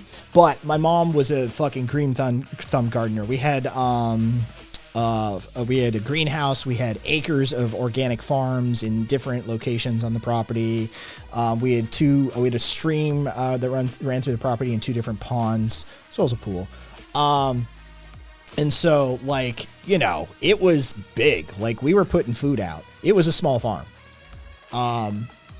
So, you know, I and all my friends fucking lived on farms. All my friends lived on farms. So, I know what it entails.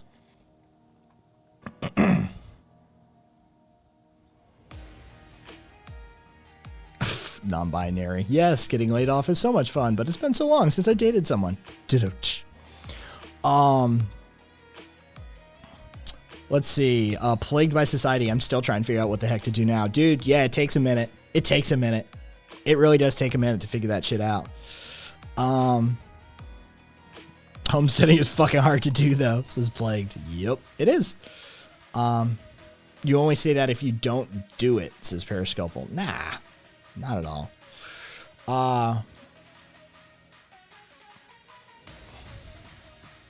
See, Gemma, I'm a white dude. I didn't have any issue with the people in IT. Yeah, I mean, they're assholes. But, like, I'm a white dude, right? And I had, like, bleach blonde hair and crazy fucking colored hair and shit back in the day. Like, I fit the role, right? Like, nobody fucking hassled me. We got a contract before I was a consultant. I worked for a fucking dude here in town. We got a contract one time because of how I looked. Straight up, walked in, fucking like blue spiked hair, and the owner, she took one look at me and she goes, he looks exactly like one of them. She apparently had been talking to the owner of the shop I was working for about DEF CON here in town, and she had gone because she had concerns about her system's security. And so she had gone to DEF CON. I looked like a stereotypical like DEF CON attendee / hacker, right? Yeah, I literally, like, I got gigs because of how I looked. Like, yeah, fucking, they never hassled me.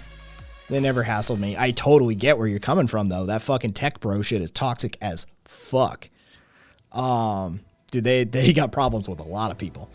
Yeah. Oh, the fucking middle management types, Gemma, they're just awful everywhere. Doesn't matter if you're in IT or anything else. I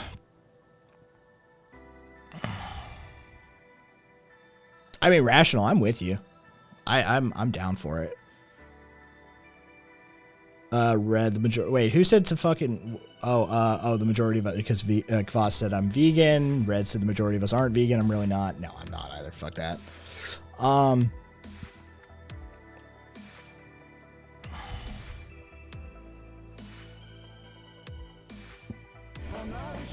Fucking Will Alexander, what's up?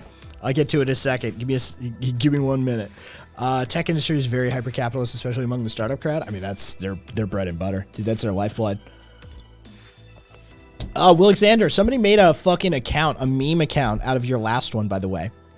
That you, Eminem, I forget the fucking whatever it was, dude. Whatever that pattern was. Somebody made a meme account and has been rocking it. Just FYI. What do you make of that 1999 movie Fit Club with Bard Pitt? who gets fit in the movie. He can't sleep and he sees ghosts and whatnot. And then he starts this nightclub for fit lads. I watched it yesterday and didn't get how the sleepy IKEA man didn't get more fit by the end of the movie, like the good old bard. They say if you talk about Fit Club, you'll never get fit. Thank you for the biddies, Alexander, and as always, I really do enjoy.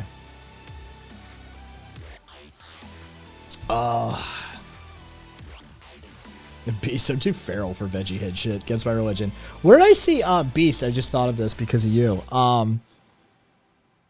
Some chick got kicked out of something because she had dreads. That just happened. I don't know what it was. Somebody got booted from something because she had dreads, and they demanded like an apology because she was white.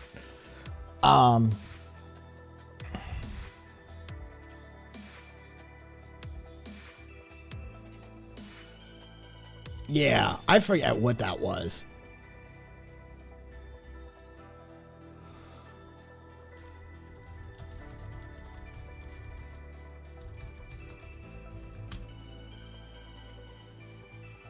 Yeah, what was it? Do you... Yeah, Viva, do you have it? Because that's all I remember is a white woman got fucking kicked from something and they wanted an apology from her because she had dreads. I was like, oh, go fuck yourself. No, fair. It's far from the first time. It's far from the first fucking time.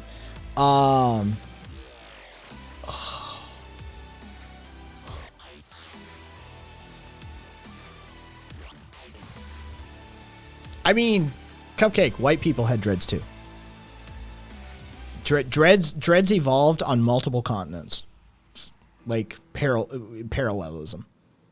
Nobody's stealing shit from anybody. Like you can see dreads in other cultures. It's not the bespoke property of any particular group. It just isn't. It's a human hairstyle that dates back a ways with a bunch of different groups.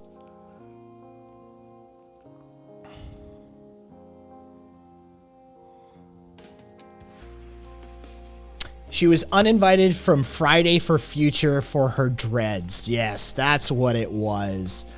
That's what it was. Thank you, Viva. Cut off your dreadlocks by Friday.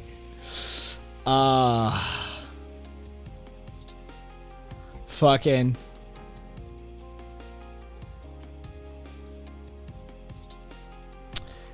Yeah, I don't know how to say her name. Ranya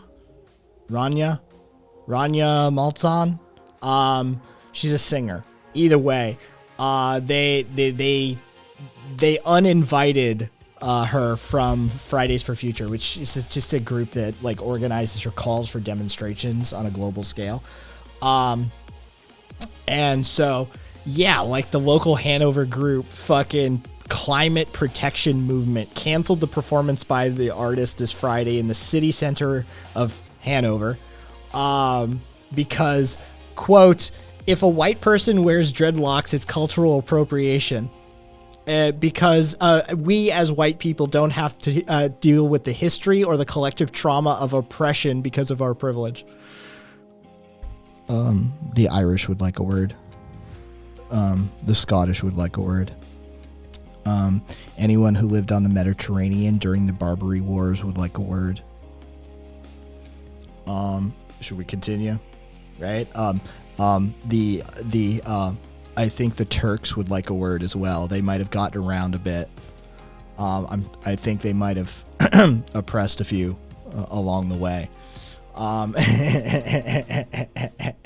Like it just, yeah, a good chunk of the Slavs would like a word. Fucking Jesus fucking Christ. Oh, I'd like to have a word, says Viva. Albanian. Fucking, yeah, it just, go fuck yourself.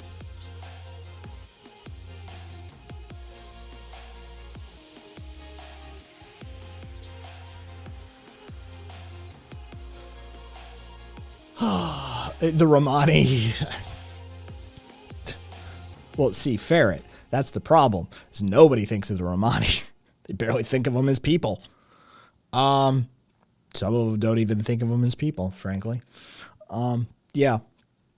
No, it's just, dude, it's stupid. It's stupid. It's stupid. It's that bizarro world oppression Olympics shit that the left gets up to, right? The right has permanent victim status, especially Christians. Christians have like permanent victim status, but like the left does that oppression Olympics shit, and you're just like, Jesus fucking Christ, we are so stupid. And you have to have those cards in your back pocket.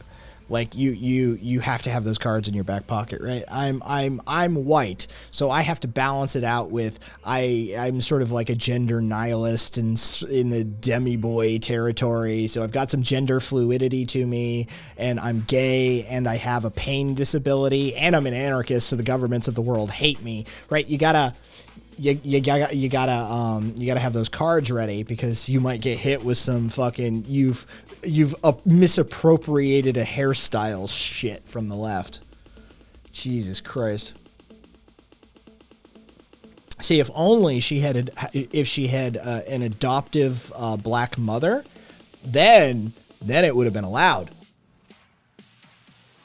That's the truth, by the way. This is real shit. If she had been adopted by a black woman, they wouldn't blink twice. So, yeah.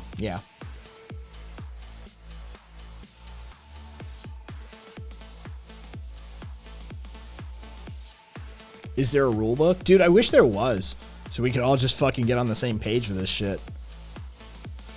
That's the left eating the left moment. Yep, as Swede loves to point out, 0 days since the left ate itself. We got bigger problems. We got bigger problems than that. Periscopal, you still here, my man? More like the libs eating the left. Dude, that woke cold shit irritates the fuck out of me. It really does. That's what drives people from the left. Well, Periscopal, you'll enjoy this. We're gonna shit talk the left a bit. Or Boris, yeah. Fucking like. That's what drives people from the left. Oh, did you have a question for me earlier? What was your question? I'm sorry I missed it, my man.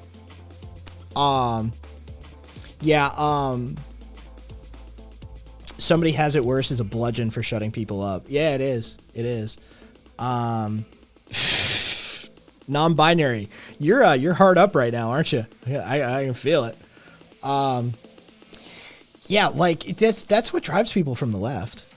I'm not kidding you. Like, we browbeat and like abuse people so much online to the point where they're just like, Doug Stanhope has an old bit about this. He's like, I don't want to harm or I don't want to cause any animals to suffer.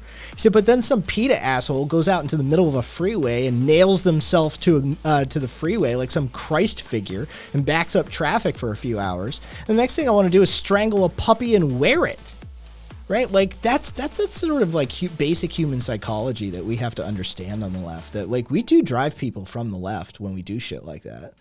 That really is a thing. Like we if you want to have the conversation and be like, here's some, like, look, there's some people that this affects, and you should probably be aware of it, and be a little more kind and cautious. But I get it. You don't mean any harm by it and that sort of thing. Like, if you want to sit somebody down and have a conversation with them, have a conversation, but fucking just screaming like homophobe or transphobe or whatever the fuck you want to scream at them, like racist, Nazi, fascist, right? If you just want to scream fascist at somebody on Twitter, like that's just fucking useless, right? That's just setting us back. That's not even useless. That's harming us. Let me scroll back a ways. I'm a mutt that passes as white. I've gotten to experience so much racism firsthand, not directed at me. Then watch them scrolling. They tell them where my mom is from. Mass Ferret, dude. That's again an old fucking Stanhope routine. Like, black dude tells a white dude that like you don't know what it is. Like, you don't understand racism because you don't experience it. And white dude looks at the black dude and says, you don't understand racism because they don't hold back when I'm in the room. Right? Like, there's two sides to that coin. Right? We all, like, we both of us see two different sides to the racist shit. Right? If you're not racist, but you're a white dude in the room, dude, they don't hold back. They fucking just do the look, and then they say some shit. Right. And so I've seen the like unfiltered, unadulterated version. And then, you know, if you're a person of color, you've got the blunt end of it. You've got the other side of that shit. But there are two different sides to see from the like racist spectrum. Amorous, I understand what cultural appropriation is, but it doesn't mean everything someone does something of other ethnicities. It should involve exploiting. Otherwise, it's just being interested in it. Amorous, that is the nuanced qualifier for cultural appropriation. Cultural appropriation exists, but yeah, it's exploitative. It's the white dude that sees kimonos as a business opportunity or some shit like that, right? Give the liberal left role policing equalities through. They seem invariably white and middle class. Oh yeah, well sure. Oh yeah, it's always some fucking liberal arts college degreed fucking white middle class, like, you know, 30 something, 28 something white chick that seemingly is like screaming that you need to say Latin X and shit like that. It's like, do you know any Hispanic people? Do you even speak Spanish? Like, fucking A. My question was like, what type of knowledge do you try to learn about at the moment?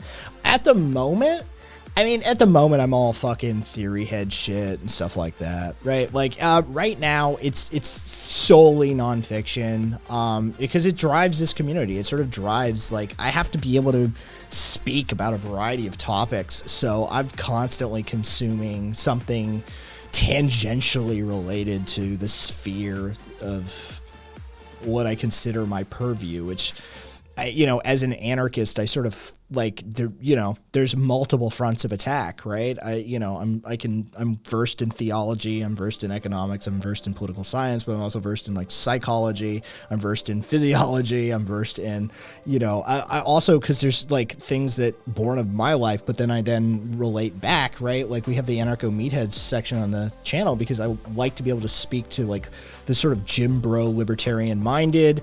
And so, like, everything is through that lens. I utilize that as a lens of analysis. So what areas do I need to further incorporate knowledge? So, you know, whether it's how better to communicate, or, you know, a reread of an old theory or that sort of thing. It's all related like that. So it's all boring as shit for most people.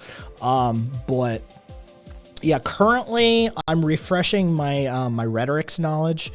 As well as I'm sort of doing a refresher on some old school like writing methodologies to see if I can't like get back into the swing of things with my essay work, because I have an essay I want to do, but I don't know how I want to do it yet.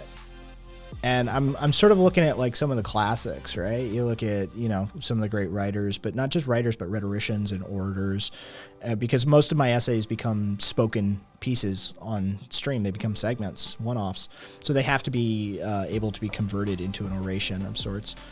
So yeah, I'm sort of going back through the greats right now and seeing if they can lend me any aid in figuring some shit out.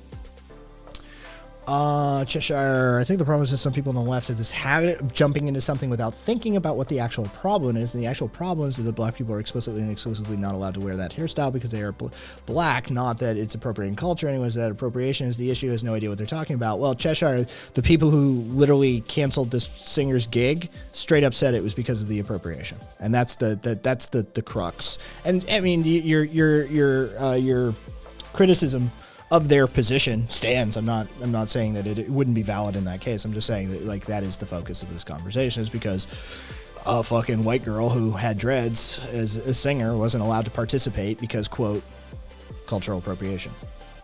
Because white people haven't they historically been oppressed. So I mean, that's, you know, interesting. I read a super interesting study. Says Alex, apparently topically applied lavender salves can have a similar pain and killing effect as 50 mgs of orally consumed tramadol. Good to know. Oh, Jesus Beast. Yeah. The troll. Rational. I hope people are driven from the left and from the right. Perfection. I'm looking to I'm looking to reach across that aisle. I speak right winger. I like guns. I come from a gun family. I'm the son of a judge. I like rural living. right? I'm not a fan of governance, this sorts of things. Like, I can speak their language, right? I'm down for some like across the aisle work.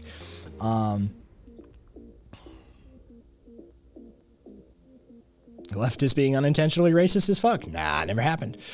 Yeah, you get to see the coded good old boys club. Yeah, exactly, Carpe. Exactly.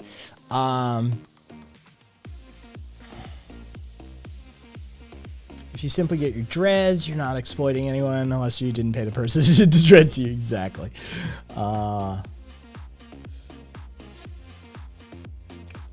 Fucking A. Oh, Jesus Christ. This fucking neck is just killing me, by the way.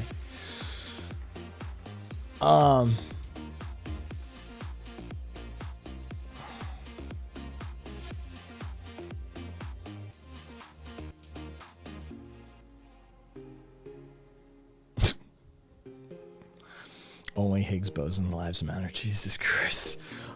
James started a show yesterday with Hola amigos. Hola amigos and amigas.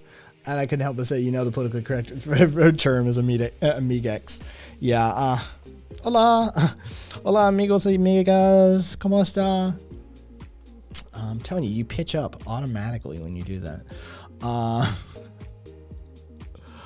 Oh. My dad was a cop when he used to go to cookouts and whatnot, and knew cops were racist at an early age. Oh, Jesus Christ. All right. Nightflyer Jen, I'm by no means an expert, but I heard someone on a Twitch channel suggest Latinx instead of Latinx as a neutral. Okay, the word the word already exists, right? Like, the word is Latin.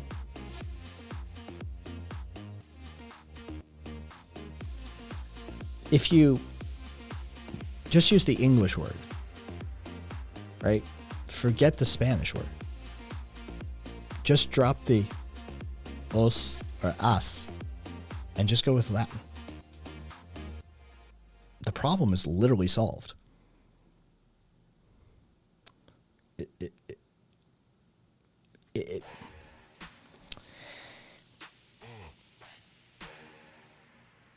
But here's the real issue. Even the National Association for the Advancement of Hispanic People, which is a real thing, by the way, if you didn't know that the NAACP, actually there's an NAAHP,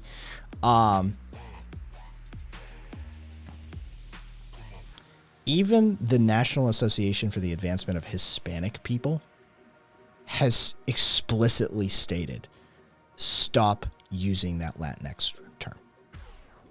The Hispanic people don't give a shit. I gotta tell you, dude, I speak enough Spanish. I live around Spanish speaking populace, right? Like, this is not fucking new, dude. I'm in Las Vegas, right? This isn't fucking, Chesterfield. This is Las Vegas. Okay? This place was Mexico. The border, they didn't cross the border crossed them, right? I live in one of those places. They don't give a shit. Also, the Hispanic population is far more conservative than the left actually would like to assume. The Hispanic population is actually very, very conservative. So that sort of thing doesn't even play well with the, with the home team. So, I mean, you're facing an uphill battle in so many ways. So many ways. Dude, that's not worth it. That's not worth it. Like, even if there's a valid, it's not worth it. Dude, that's not the battle you want to fucking expend energy on. That you're spending political capital on shit that doesn't matter. Right? It just... They're not going to use it. Nobody wants it. It's the creation of some it's some white girl from a fucking liberal arts college shit.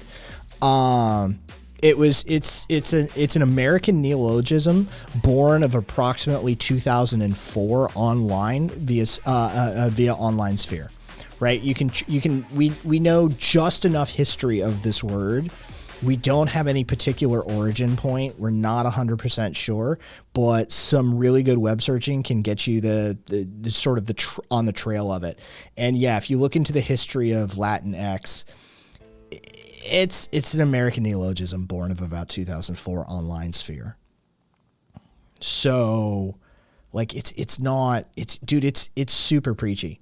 It's what how I talk about. It's an attempt to castigate working class vernacular. This is an attempt to castigate an immigrant vernacular, right? Like this is white people telling brown people how they should be thinking and speaking. That's just straight up what it is.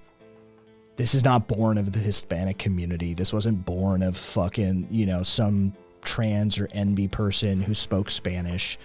This was born of some fucking white Americans white knighting somebody. And it smacks of all the wrong reasons to do something. And it's just wasted political capital. And it just allows the right wing to hit us with it. It's just one more thing we get smacked with at the end of the day. Yeah, I am a white American too. Yeah. I thought I almost forgot for a second. Thanks for reminding me. I do look at the OBS feedback, but the left excels at soft racism. Yeah, it is. First time here since we both got unbanned. Oh, Alex, it is. Congratulations on your unban, Alex. Fucking. All right, Periscope wall. You should do a sitting crouch in your chair while you sit for perfect posture. It actually, you know what? I look like I'm slumped, but I'm not. This chair has like some crazy lumbar support, right? Like this chair's not a bad chair. Let's just put it that way. Oh, I know that story. Let's see. But Kai, that's too easy. We have to decide this thoroughly. Where's my mimosa? Kills me to admit the superiority of current Solid languages over Latin languages as non-gendered feature. Yeah, dude, the gender thing is just fucking useless. Even highly progressive Hispanic people hate Latinx. Caboose. Yep, nobody likes it. Let's see. There was Carpe's Taru. But Kai, how can they be a conservative when they're a minority, says Viva. I know, right? Catholicism trumps politics in many Latin American households, says Gemma. No, fucking, dude. Catholicism trumps, yeah, no, that's in many. Dude, there's very few where it doesn't. That shit's for real. Do you understand why people like conservative values, though? Socially conservative or fiscally conservative, Periscope? Because I understand both. I understand both, but the fiscal conservatism actually mystifies me a little more because economically it doesn't actually pan out for the masses. It literally doesn't make sense from an economics point of view. And we have a dual degreed economist and financier, finance major, who's doing one of the most like amazing financial studies right now that will be like, it'll be a hell of a thing in like 10 years when he's finally finished it. In community that can back me up on this one. Fiscal conservatism is weird. Social conservatism, I understand. That I actually can wrap my head around a lot easier. And so, yeah, that I get.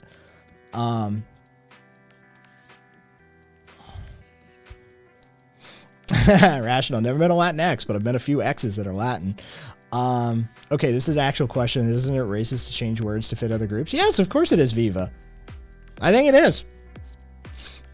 I did know Destiny got banned. Amber's Kai's white. I tan up like sort of like Mediterranean-ish. But yes, I did know Destiny got banned. Yeah, fucking white male. Thank you, Alex.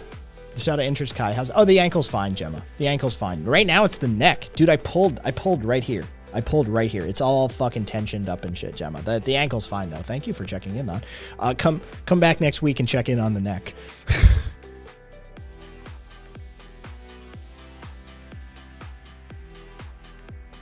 Getting banned is part of Destiny's brand. It is. He immediately took to Twitter and dropped the N-word with a soft A. Did he plays? I look. I've never listened to Destiny. I think it's hilarious. Did he plays the online community like a goddamn fiddle, and nobody seems to actually like ever get wise. Dude, every time his numbers dip or he's got to go on vacation and there's going to be like, you know, downtime in content production, or he gets fucking a suspension, he just takes to Twitter and he just goes to Twitter and goes, and the next thing you know, everybody's talking about Destiny. It's hilarious. It's hilarious. This motherfucker actually plays the goddamn community like a fucking fiddle. It's such fucking just flame bait. It's just flame bait. It's just outrage material. And it's like, holy shit, y'all. I don't even know what the fuck does this dude actually have any beliefs other than, like, has he gone full grifter? Like, has he always been full grifter? Like, I'm not fucking, like, he just, like, I don't think he gives a shit one way or the other, frankly. I think he's just like, yeah, no, it's good for metrics.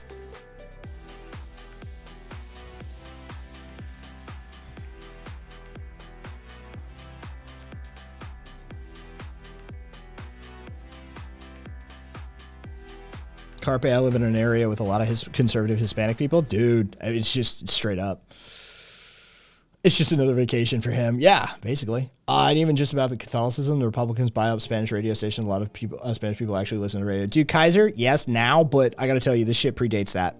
It predates it by miles. This shit goes way deeper than that. Yeah. Like this phenomenon is not about fucking Republicans buying up radio stations. This phenomenon is about fucking the Catholics rolling through there hundreds of years ago and raping and pillaging their religion into the region. Yeah.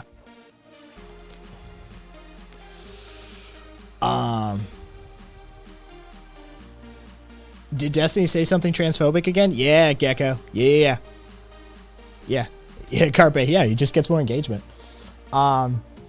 Yes, Gemma, the skirt is not back yet. The skirt is not back yet. It will be soon. It's heating up.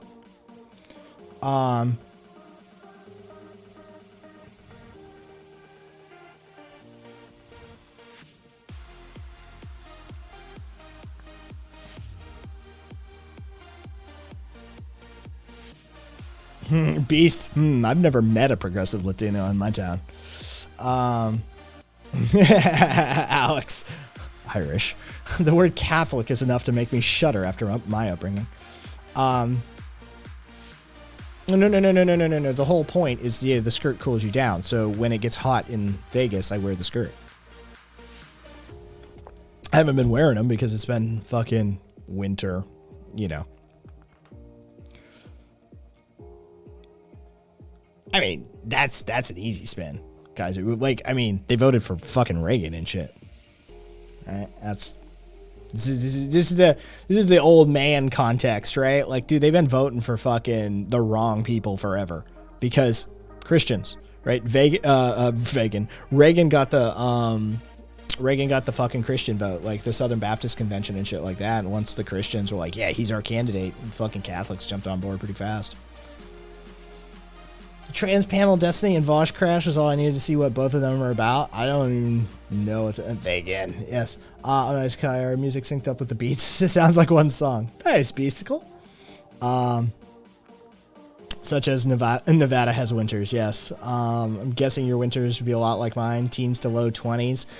Fucking, I'm stoned. So hang on. 20 to F. I can usually do this algorithm in my head. Yeah, that's about right.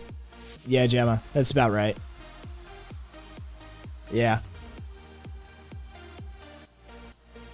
What you asking there, Mask? You want to know? You want to? Yeah. You want to know more about it, or are you just including it? Because it is the same. It's this whole fucking. I have a old episode on it, dude. I got a 3-part. I had to mention that a few times in the last few days. Fucking. The 3-part series I did, the How to Piss Off Jesus. I forget the exact name of the second piece, but it was the deal with the devil between the Reagan campaign and the Southern Baptist Convention, and then the Dominionism episode after that. Yeah, including regarding Reagan. Yeah. Am I pro Starlink? I'm anti Elon Musk. But beyond that, And just so you know, that's not just memeable. Like, we actually have a fellow streamer in person who, like, worked with him. And I don't mean, like, oh, he worked for him. I mean, he worked with him for years. He absolutely despises it. Mentioning Elon's name on this individual's channel is an insta-ban. Anyway, Starlink is a good idea in theory. It's a terrible idea in practice. Don't get me started on Dominionists. Yeah, I've got a whole fucking dude. I've written essays and fucking done old podcast episodes and segments on that shit. I feel ya.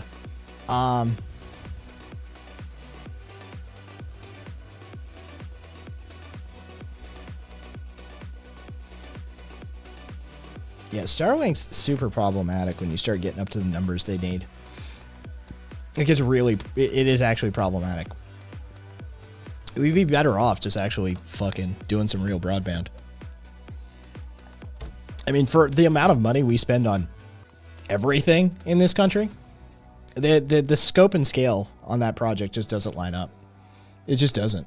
We could have done it already. We could have done it. We could have run fiber to every, like, last mile rural location at this point. We could have done it. And it wouldn't have cost us the F-35 program. Right? The F-35 program costs more than what fucking running last mile fiber to every rural location in this country would have cost us.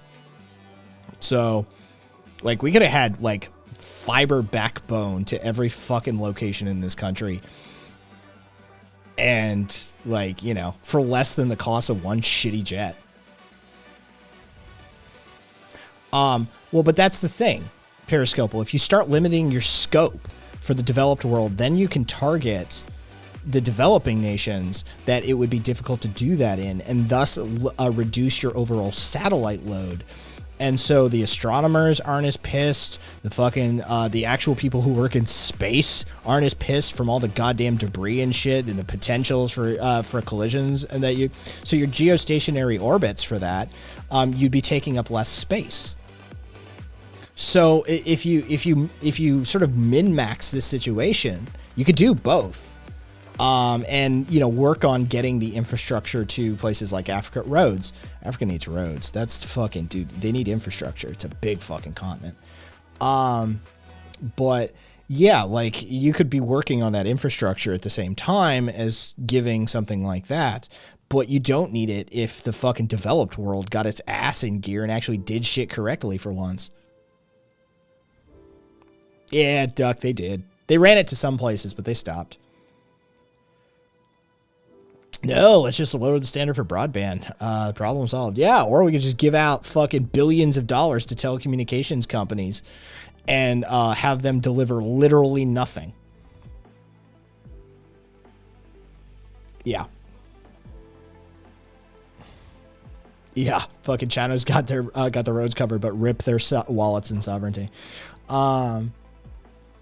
Yeah, I mean, we could do both. Like, that's the thing. It's like, it's just trying to cover the entire globe with that shit becomes highly problematic.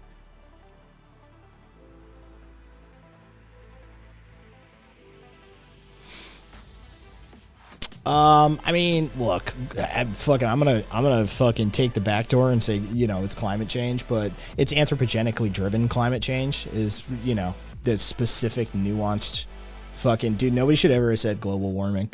It's just an easy fucking, again, that's like the fucking, dude, that's like Latinx. Dude, the right just gets to hit you with that shit. Fucking, because there's more nuance to climatological events than just warming, right? Yeah, the warming is a driving mechanism, but, like, we need to be able to, like, not have that argument, just skip over it, right? Hyperphora.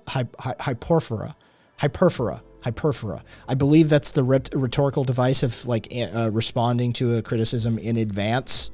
That way you can just get it out of the way. Anyway, yes, it is an issue. It's clearly an issue. I've lived long enough to notice it's an issue, right? I've been on this planet for fucking 40 years. By age 10, you're starting to pay the fuck attention, right? And then I've got like 3 decades on top of that. Trust me, this shit's getting worse. It really is getting worse. So it's a problem. As for solution, no, I actually don't have one. because it relies upon like humanity actually doing something. And dude, as a species, we love to wait until the very last second. At a microcosmic or macrocosmic scale, humanity puts that shit off. We are a species of procrastinators, right? Like that shit fucking, we're putting that off till the very last second. And I don't know if we can pull one out of the hat on this one technologically. Because that's what a lot of people are counting on, is that the technologists are going to help us out of this one. I'm a technologist through and through, but I got to tell you, don't put your money on that one. That's a rough bet. The odds are stacked on that one. And I don't know if humanity can make the alterations to our desired lifestyles to make that shit work. Like, I'm not sure we can pull this one out of the bag, frankly. Don't get me wrong, humanity's not doomed. People will survive. This should just be another great filter for us. Right? Like, some motherfuckers are going to have to migrate. Some motherfuckers are going to die. Some motherfuckers are going to thrive because they've been hoarding wealth like goddamn dragons since a while ago. Shit like that.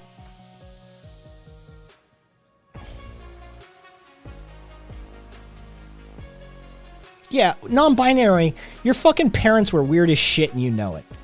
Right? That's like my mom put me in front of a mainframe terminal at age 4. Hey, non-binary, why can't you use an IBM mainframe? Alright?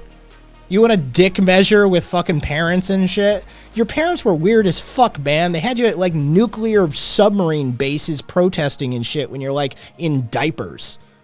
Right? Like, that's not a fucking fair standard for anybody. I'm talking about actual human beings that don't have weird hippie parents that drag their fucking newborn to nuclear submarine fucking, protests and on military bases and shit like that, right? Like, come on, that's not fair. You know, and I know it. Nobody's living up to that standard. 10's your earliest. 10's your earliest that you're going to get.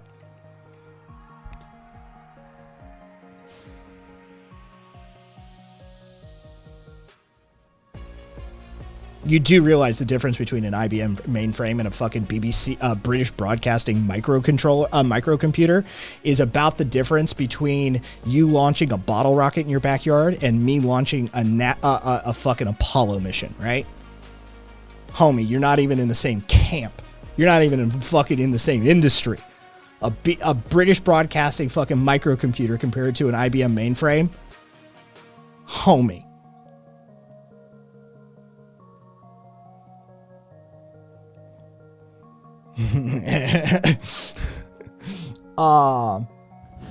Born in a desert, I see extreme weather, and I've watched it get more chaotic through my 30 years. More storms, more inconsistent seasons, no snow, even though we used to get it one day a year throughout my childhood. It's nuts and worse every year, says Beasticle.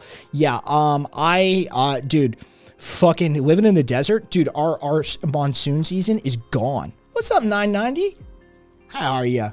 Good on you, staying hydrated. Yeah, dude, we used to have a monsoon season here in Vegas, like, reliably. That shit's gone. Like, we don't even, like, last year we didn't even get it. Like, that's our rain for the year, basically. So when that monsoon season kicks in the Gulf and the fucking winds the rain comes all the way up from the Gulf, basically, up into the Southwest. Dude, that monsoon season waters this desert. Last year, we didn't even have a monsoon season. Like, that shit just got skipped. Right? And we're already like drought. Like, Lake Mead is draining. Like, that shit ain't filling. So yeah.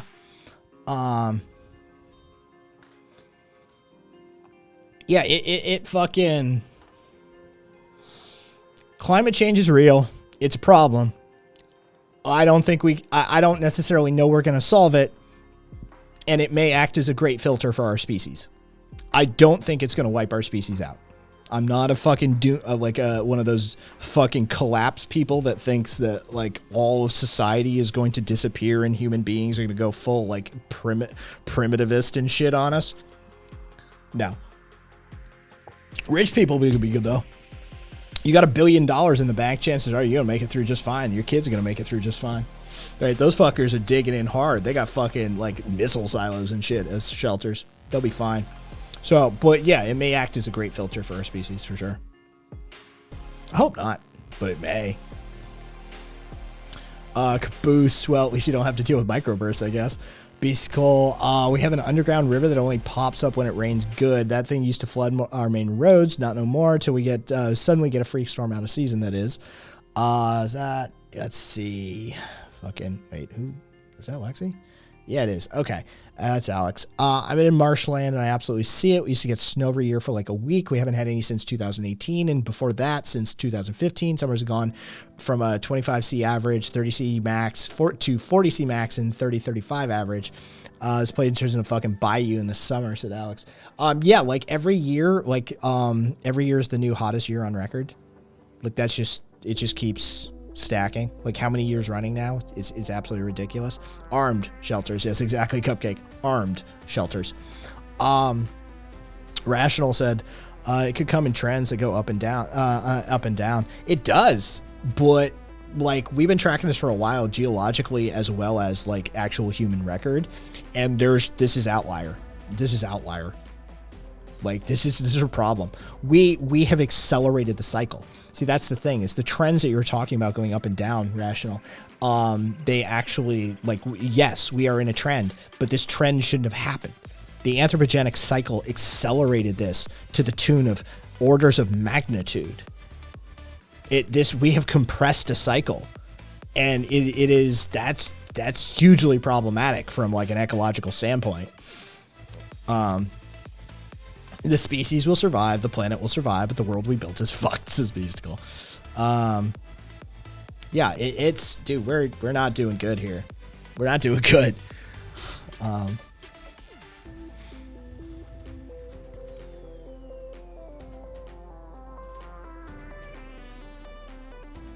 See, 990. You weren't here for it. You walked in late. See, this is my argument. I'm a technologist through and through. I'm not, because when I started this spiel, what I said was, we're a procrastinating species, microcosmic and macrocosmic. We wait until the last second to do something. And the fact of the matter is that what we're counting on is the technologists to technologize our way out of this one, right? And I'm a technologist through and through, right? Age 4 in front of a fucking mainframe terminal. I am a transhumanist, right? Give me the fucking upload or give me the fucking cybernetics. I'm down, right?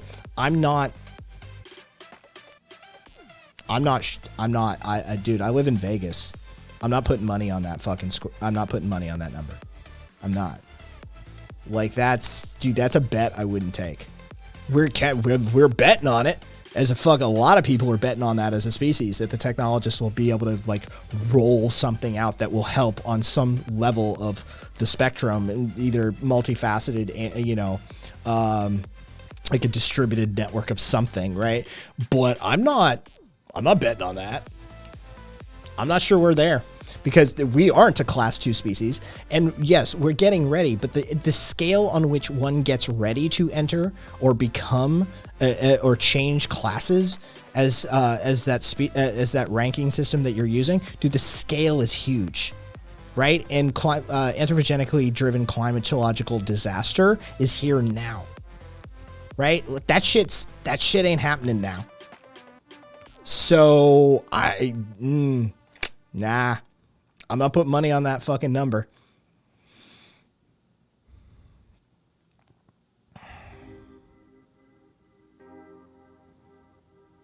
Deep underground military bases? Is that what we're talking about? Dumbs? I see the dumbs.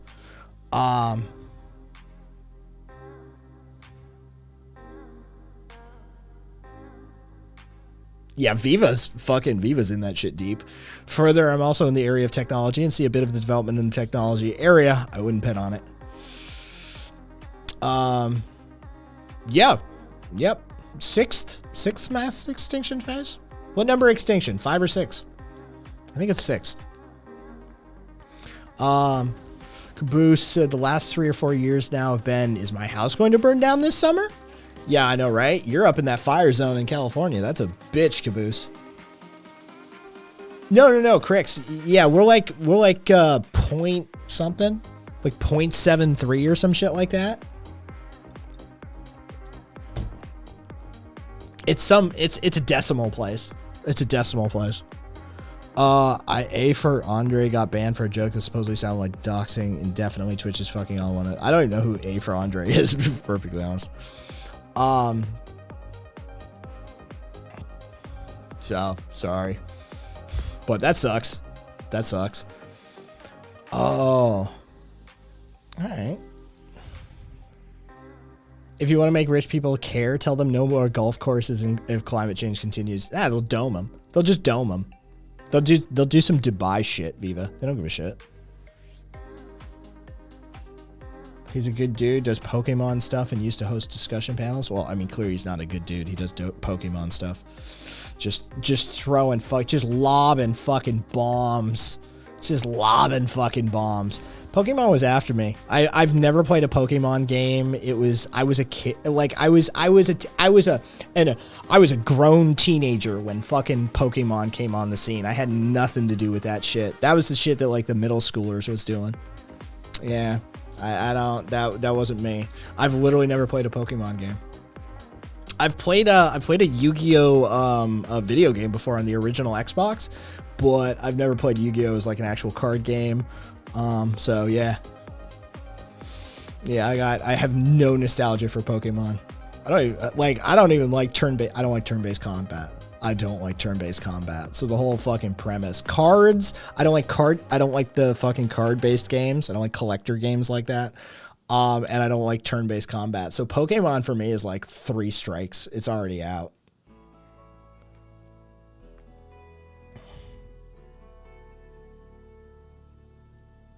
Ferret, can I ask how old you are? Age range at least. Ferret said, "Yep, I'm perplexed by those close to my age that are all over Pokemon." Nope, didn't play Magic the Gathering either. You want to get high? I get the accent.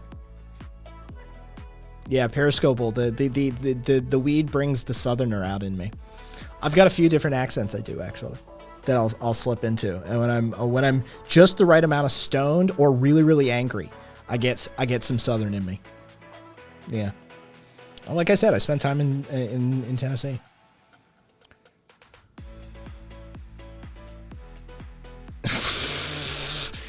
Gemma, sorry, Pokemon? Is that a game that involves Jamaicans running around with spears? Dude, something. Gemma, the spears makes it feel racist. The spears makes it feel racist. Carpe, I only really got into Magic the Gathering, and then I sold all my cards. Beasticle, ooh, I got one for you that might either fix that or piss you off. Mountain Kaitos came out for GameCube first. You can that means not. I actually have a GameCube. Magic the staying at home alone says can't find a name I like. D&D is the only turn-based I would play. I don't even play fucking Ferret 42, the correct age. Ferret, you are the answer, man. You are the answer. That is the best number. I have a towel. I have a towel on my wall. It's got the 42 on the towel. It's fucking, I hang it out on towel all day. I'm a fucking nerd. I absolutely adore Douglas Adams. But 42. All right, yeah, that makes sense. You and I are in the same age range. Time to duck. I don't play D&D. I don't like D&D. I love watching people play D&D. I love watching people play D&D. I hate playing D&D. It's not my system. I'm a Fate player. I'm a Fate GM. I'm forever a Fate GM, right? Because I don't ever get to play the game. You're always a GM, right? So yeah, I'm a Fate player. Tried Magic. Crystal said tried Magic the Gathering with the release of Arena, and there's so much of it. Couldn't keep up. Alex said, but bear in mind, I'm like 11 years younger than you, even if they behave older and get older references. That's fair. Beasticle, for me, it's booze. I get the drawl, but never been to the South. Yeah, I spent time. I earned my accent. It isn't an affectation. It is actually in my speech pattern. But I get the right amount of weed in me and I start hitting that pattern. I start getting a little Southern drawl in there like that.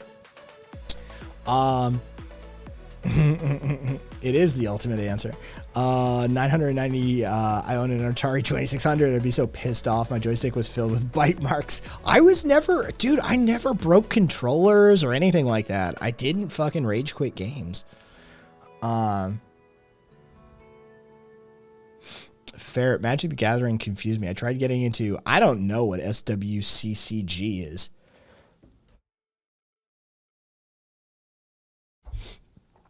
At least you always know where your towel is. Goddamn right I do. Let's see. Hang on, let me guess. There we go. So Southern is just drunk American? Viva, it kind of is. It kind of is. It's okay. So the Southern accent is actually born of like Scot-Irish immigrants in the Appalachian Hills. That's where a lot of it comes from. So if you hear like old Appalachian, it's very weirdly Celtic. Like it's very similar to like Scot-Irish territory. And so yeah, like there is actually like, you know, did I just call all Scots and Irish fucking drunks? Yeah, I kind of did, but that is where it's coming from. Beast, I still want you to run a Discord game. Would love you. I fucking Jesus, it's so much work. Kaiser, I beat the rich Vietnamese kid in school at Yu-Gi-Oh.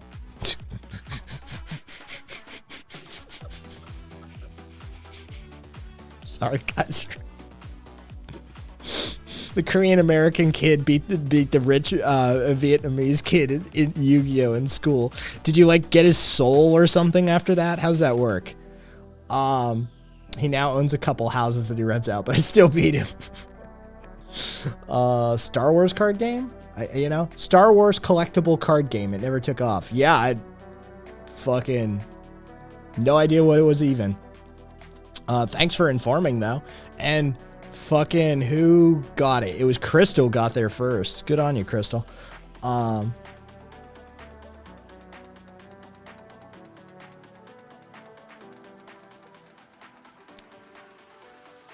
Is that where the drawl comes from? Perpetually drunk Irish? Kind of, sort of, yeah. Star Wars D20 was fun. Yeah, again, I didn't get into any of that stuff. I didn't get into any of that stuff. I played video games. I had, you know, I had all of that. But yeah, I was a really, like, I played video games. I worked on the computer, but I was a super active kid, right? Like that's the truth of the matter is a lot of my time, a lot of my time was spent in rambunctious activities. So.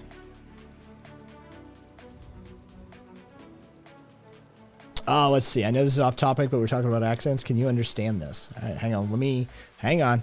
Probably not. But let me pause the music. And let me get you over to Firefox. And actually go where I need to be. Oh, you. Get the fuck, don't fucking bite your board, you cunt. All right, I get the fuck something, get the fuck off, get the fuck out, something you fucking cunt. You doing in the lock anyway? Get the fuck, don't fucking bite Get the fuck up. your board, you cunt. Something, my board maybe, you cunt. What are you doing in the lock anyway? Don't know what that part was, but you anyway. It's like a question. Hey, I'm not dying in the lock anyway. I'm not dying today. Get the I'm not dying today. fuck, you junkie. Get the fuck. So I think he called it a junkie too. Did he just call that orca whale a junkie? Oh, what are you doing in the lock anyway? I'm not dying today. Get the fuck, you junkie. Okay, so I got like, I feel like I got like 45% of that, Alex.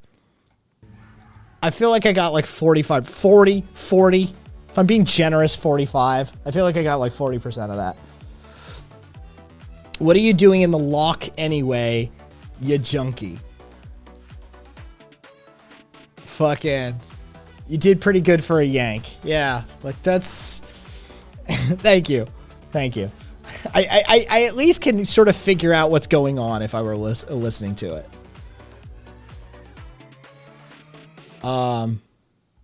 Oh shit, my Fiverr person.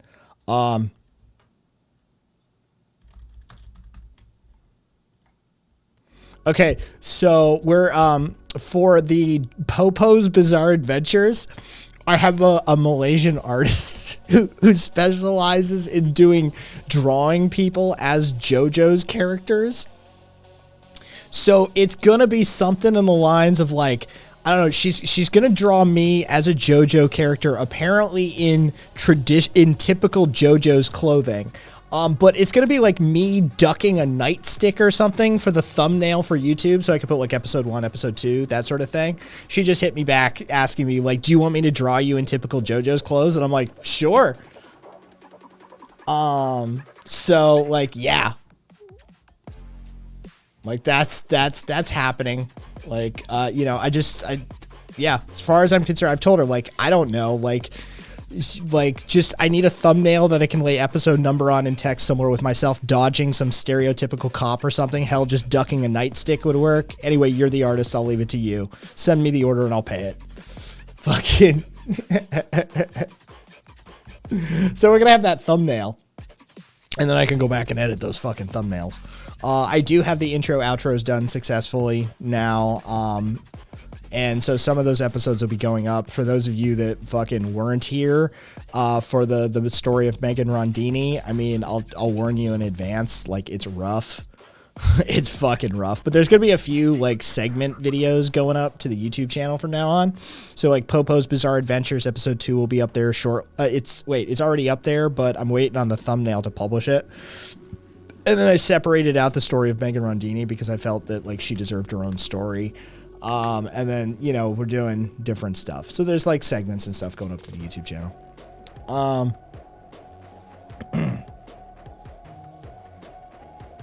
Hey, yoga pants. I hear good things about them from people that wear them. Super comfy and shit like that. Oh God. Just realized the artist's name. Fiona. Oh God. Euro Trip. I love that movie. I've seen that movie entirely too many times.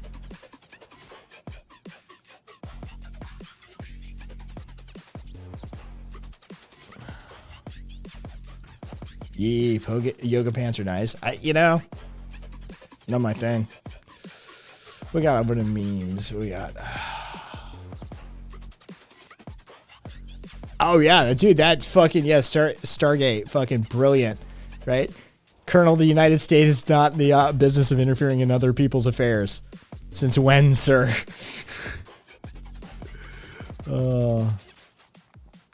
What do you call a book club that's been stuck on one book for years? Church.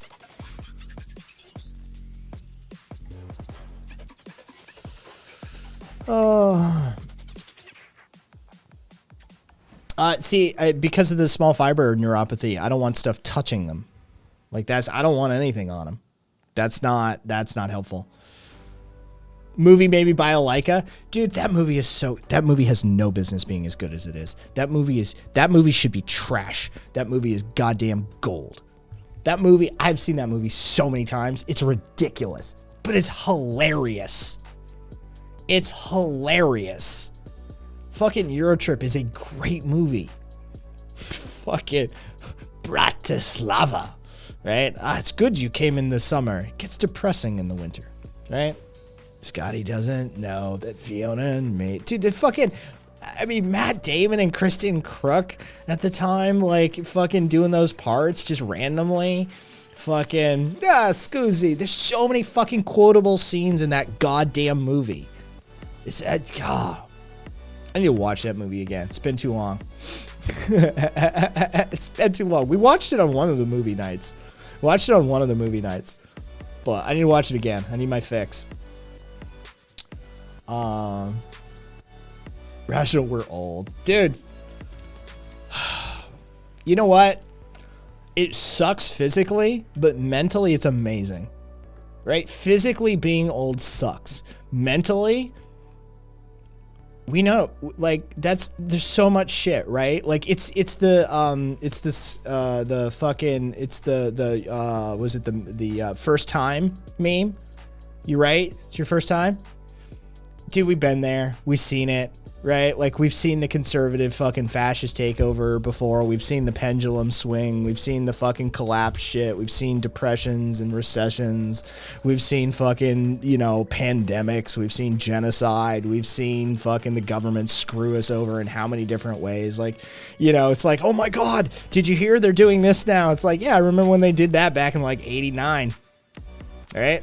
Fucking, oh yeah, it's like when fucking in 94 when they, it's just like fucking Clinton and the, you know, it gives you context and perspective that is really, really valuable. It's really fucking valuable. Yeah. It's not racist because Asians draw it. Yeah. Yeah. That fucking Dragon Ball character. You were in West Germany then? Holy shit, man. Yeah, that's some shit. Dude, one of my longtime community members, I love him. It's like a brother. We joke that, like, we joke. We're very much like temporally shifted iterations of each other. There's so much weird overlap. And mod in this community. Cat's talking to me. We're talking about the whole Russian thing. And he goes, it's crazy. We're going to see the collapse of the Russian Federation. And I started laughing. I'm like, homie, I saw the birth of the Russian Federation, right? I was there for the collapse of the USSR, right? I saw the birth of the Russian Federation. I'm going to see the collapse of the Russian Federation. That's fucking hilarious. But I saw the birth of it too. And he's like, oh, I forget. You're old. I'm like, yeah. I've been around the block. I've seen some shit. What are we talking about? Wordy. We're talking about everything. It's after dark. Wordy, if you're not fucking a little bit stoned or a little bit drunk, you're not going to get the vibe. I'm just going to tell you that right now. Proudly Radical After Dark. If you've never seen the fucking intro for the After Dark show, trust me. It's like that. I have a question. Did you ever play contact sport growing up? I played soccer. Soccer was my sport. That was the only team sport that I fucking played. Sleep deprived? Yeah, that actually does count. Dude, I love being sleep deprived and getting a little stoned on fucking stream. Why did I do this for stoned? Getting a little stoned on stream, it gets weird. It gets weird. Those are always good streams.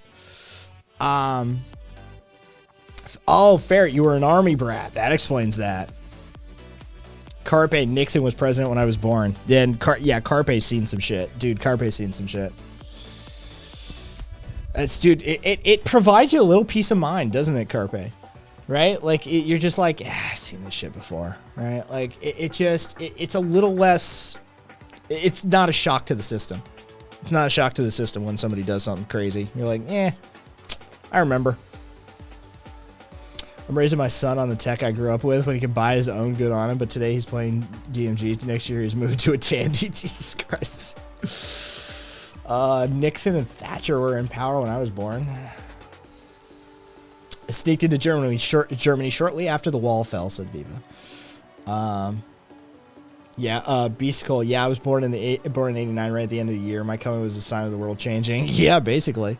Dude, the 90s, you missed out. The 90s was a great decade. Dude, the 90s was a great decade. I argue best. And I think there's some evidence for it, but I totally understand, like, the attraction to a few of the other decades as well. But I think we got the best of all worlds in the 90s. At least in America. Sorry, I can't speak to Britain where it was like 1970 and 1990 for us. Not for us, non-binary. We 90s. We were kicking the shit out of Nazis. Dude, the punk scene here in America, dude, like 91 to 95. That's like prime punch a Nazi time for the punks in America. Yeah, we were kicking them out of the scenes. You remember regular bomb threats at school? I didn't have any of that. We had my sophomore year was Columbine. Right, so I'm first generation, like the new era of school shooting for America.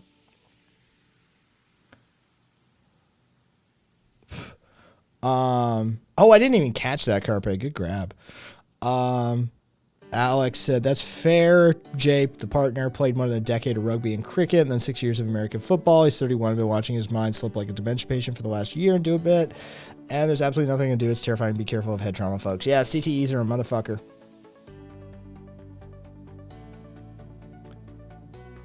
My middle school had a bomb threat.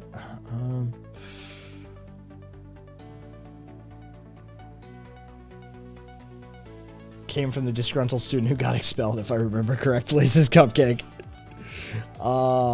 These bomb threats were in West Germany when we were in an American school. Yeah, that's a whole other fucking ball game, isn't it, Ferret?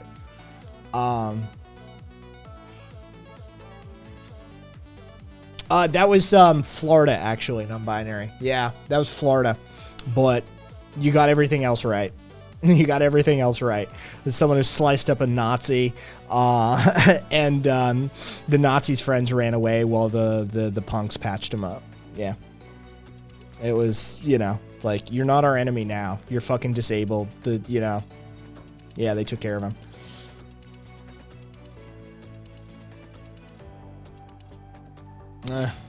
Alex, I'm not going to read it out loud, but yeah, I feel you. I feel you. Thankfully, I graduated right before Columbine. Yeah, Columbine was my sophomore year. It wasn't a big deal. It wasn't a big deal for us because we didn't have a repeat shooting, right? Like, it wasn't like it didn't really kick off yet. We did the school shooter drills, but it was a joke for us. Nobody took it seriously, including the teachers. So, let me try and find it.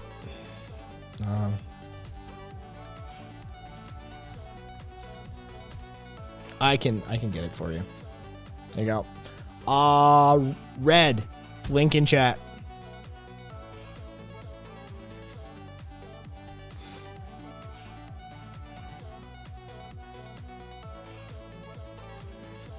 There's a terror attack. Okay, non-binary.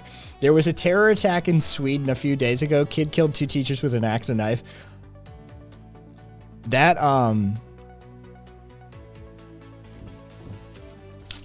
if you tell an American that a terror attack happened and then follow it up with a kid killed a couple of teachers with like an axe and a knife, we're gonna kind of laugh at you. Like, that's... Yeah.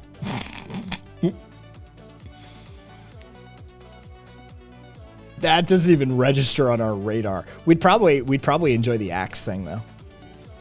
Yeah, that counts in Sweden local context. Yeah, we'd enjoy the axe. We'd be like, oh, that's new. But yeah, that wouldn't even register. A couple of teachers would be like, blip on the news. It might make regional. I doubt it would make it fucking national. I don't think it would. Yeah, we go all Paul Hogan on that shit. Fucking, that's not a terror attack. That's a terror attack.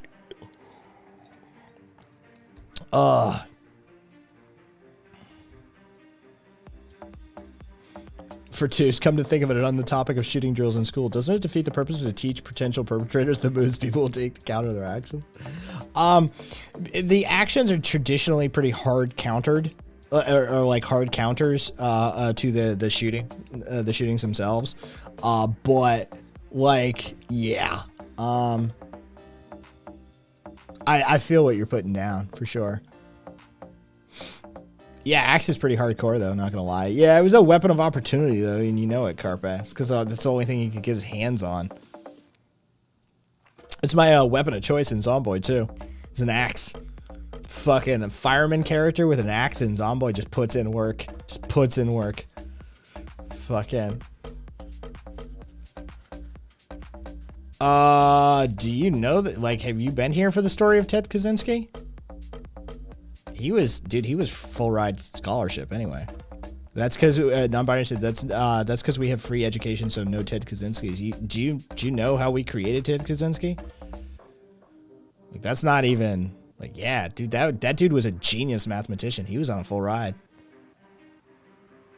Fucking dude, he's MK Ultra. Not even kidding. Ted Kaczynski's MK Ultra. That's we created the Unabomber. We created that shit. So most people who commit these crimes are not of a mind to use that info.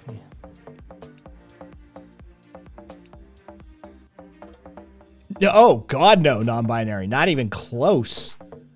Not even close. It looks like I need to do the thing. Hang on, give me a second. I've done it before. I'll do it again.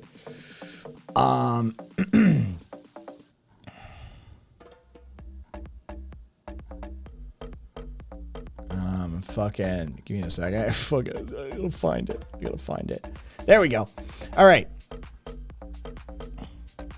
At the start of the Cold War, Henry Murray, the man who ran the MK Ultra program, developed a personality profiling test to crack Soviet spies with psychological warfare and select which US spies were ready to be sent out into the field. As a part of Project MK Ultra, he began experimenting on Harvard sophomores. He set one student as the control after he proved to be a completely predictable conformist and named him Lawful. Long story short, the latter half of the experiment involved having the student prepare an essay on his core beliefs as a person for a friendly debate. Instead, Murray had an aggressive CIA-trained interrogator come in and basically tear his beliefs to pieces, mocking everything he stood for and systematically picking apart every line in the essay to see what it took to get him to react. But he didn't. It just broke him. It made him into a mess of a person and left him having to pull his whole life back together again. He graduated, but turned his degree in only a couple of years later and moved to the woods where he lived for decades. In all that time, he kept writing his essay, and slowly he became so sure of his beliefs, so convinced that they were right, that he thought that if the nation didn't read it, we would be irreparably lost as a society. So he set out to make sure that everyone had heard what he had to say. And sure enough, Lawful's Industrial Society and Its Future has become one of the most well-known essays written in the last century. In fact, you've probably read some of it, although you probably know it better as the Unabomber Manifesto.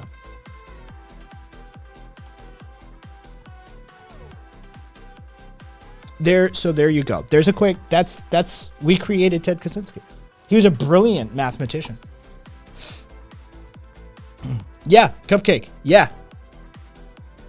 And if you go to he was the control, Carpe. He was the control. And they wanted to see how far they could push the control. Yeah. The truly lawful one. What happens if we put them through? It's called a dissertation. Yeah. Yeah, they broke their control. I mean, did you expect scientific methodology rigor from the dude running MK Ultra? Right? Yeah. They put their control through it.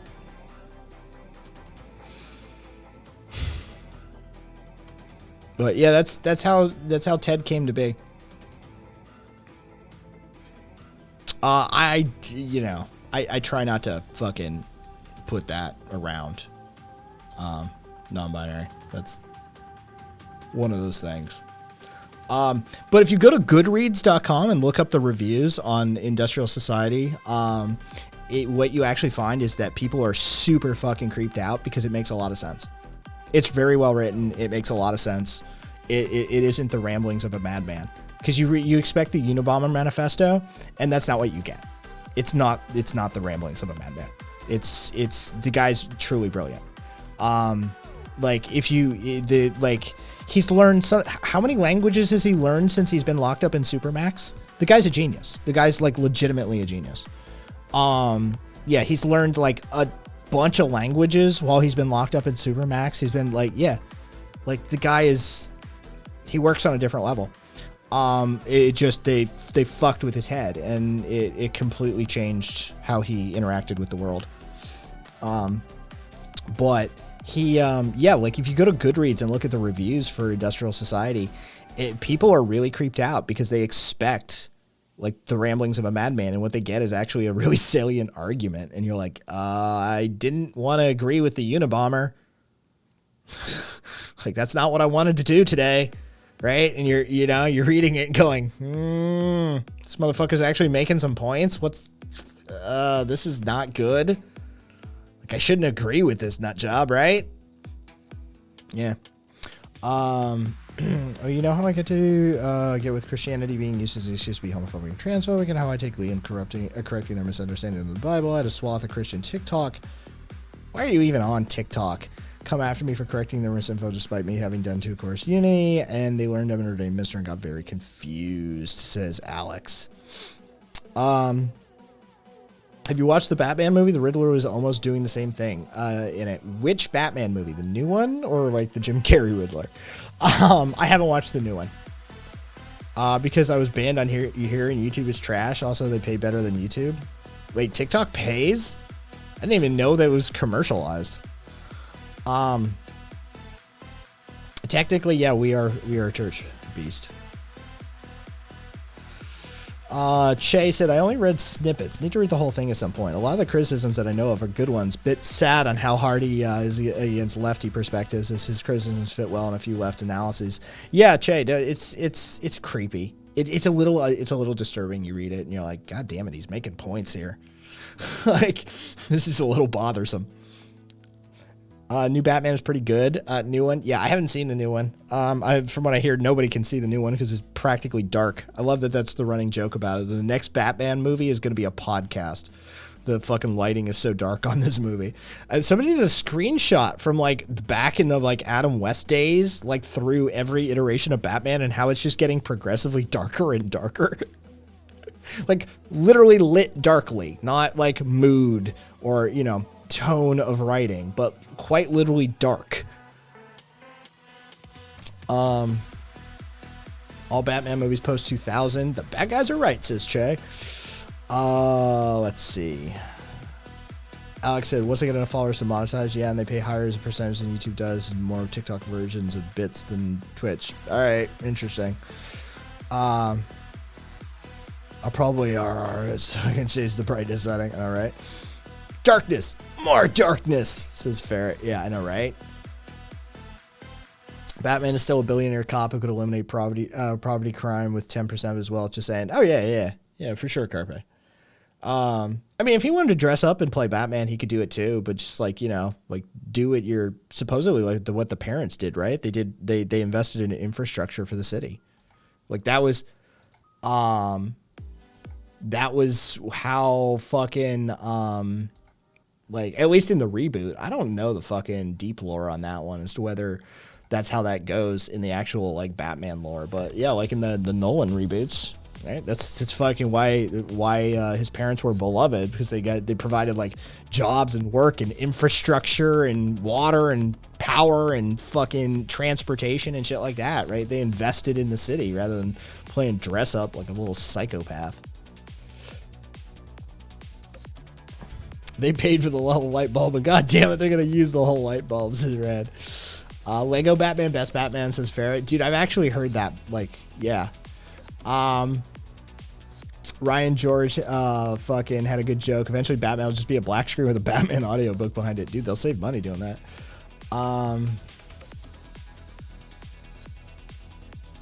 Oh, dude, no. Okay, non-binary. No, the ranch was, you talking about the Branch Davidians? Dude, they were problematic.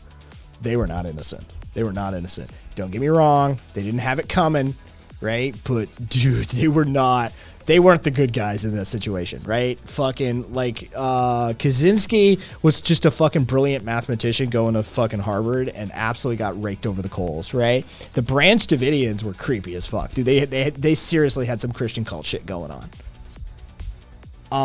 They seriously had some Christian cult shit going on. So, and the innocent guy, the FBI shut up. I don't know which one you're talking about. The innocent guy, the FBI shut up. I don't know which one you're talking about there. What's up, Echo? Sorry about the fucking weirdness with the undefined, but I'll fix that in a second. Give me 1 second, and there we go.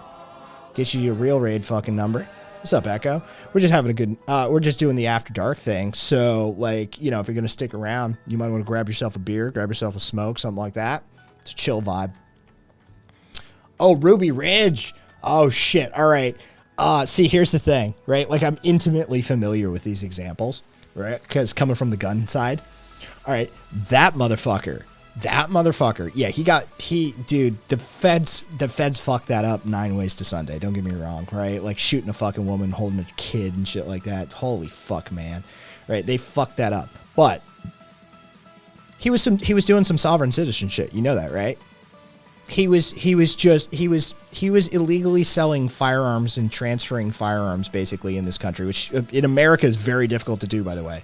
It's very simple to sell guns in this country. He was racking up all sorts of firearm charges and was associated with like white nationalists and shit like that. And they fucking issued a court order and he failed to show, and they issued a bench warrant and he failed to show, and he just absolutely refused to comply whatsoever and just started to hold up in his fucking shack. And like, dude, that shit was, he is far from innocent. He is far from innocent. But that went down super fucking bad. Yeah, the feds fucked that up 9 ways to Sunday. Holy fuck, was that bad. Wait, you could do arms sales in America wrong? How? There's just multitudes of ways. So yeah, don't even feel too bad about for him. Feel bad for his fucking like son and his wife and his dog, right? Like all the fucking people he roped into that shit of a situation. He could have rectified that, no problem. Same man, thank you for the follow. King Pazzo Criminal 13, thank you for the follow as well.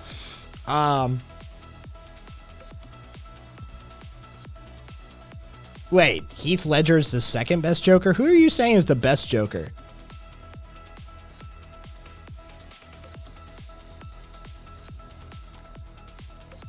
Alright, scroll up. Wait a second. Mark Hamill doesn't count as Joker, right? Like that, you got to separate your voice actors versus your screen actors. Mark Hamill is a great Joker voice actor, but as like an actual on-screen Joker, he would be terrible.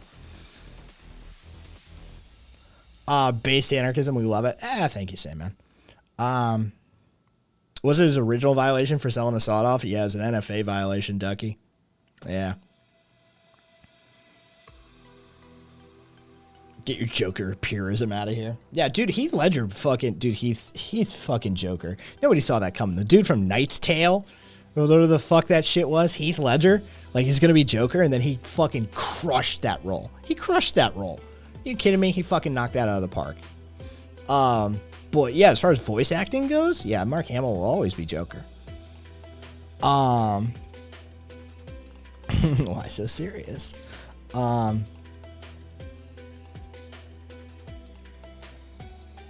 Let's see. Jack Nicholson said King Pazzo. Fucking Jim Carrey, obviously, says Wordy. Apparently Jim Carrey was like way off script and saved that movie. That's what I heard, is that like, dude, they had trouble reining him in, as everybody does, but he was like way off script, and that movie was kind of a throwaway without Jim Carrey in it. So like, he kind of saved that movie. 10 Things I Hate About You, quite the difference. Yeah, no, dude, he was a throwaway actor. Fucking Heath Ledger was garbage. I'm sorry, I didn't like anything he was in, but he fucking absolutely crushed that role. Arnold is Mr. Freeze. I mean, Arnold's enjoyable in whatever he's in, but he's always Arnold. It wasn't Arnold as Mr. Freeze. It was Arnold as a dude that looks and supposedly is Mr. Freeze, right? Arnold is Arnold. He's like Bruce Willis or Al Pacino. Like, he's in that category of like, Arnold doesn't know how to act. That's not a thing Arnold Schwarzenegger does. He doesn't act. Arnold Schwarzenegger just shows up and says lines. He's Arnie in everything he does, and I love him. He's great. The guy's fucking, he's great. He's an active Redditor, for fuck's sake. He's on Reddit. Like, he actually is on Reddit. The guy's, he's fascinating. He's fascinating. And he seems to actually mean well. Which, I mean, I have a lot of political disagreements with him, but yeah, he actually does seem to like give a shit on some level. So, you know, but he's not an actor. He's an action star. Arnie is an action star. He's not an actor.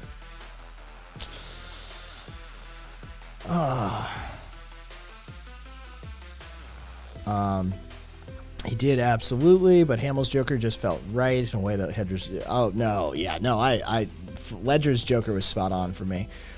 B said his Riddler is the best part, and he ate that fucking scenery just the way he needed to. Yep. Them Clooney nips, though, says King Pazzo. King Pazzo. Oh, the nippled Batman suit. We don't talk about those Batman movies. The only thing of Heath's I haven't seen was Brokeback Mountain. I like most of the other stuff. You probably that's probably because he was nice to look at. Brokeback Mountain is the craziest fucking movie. You know that, right? It's the craziest fucking movie. That's like acting 101 territory, right? Like, you've seen the sex scene, right? They're not into each other. They're not even gay.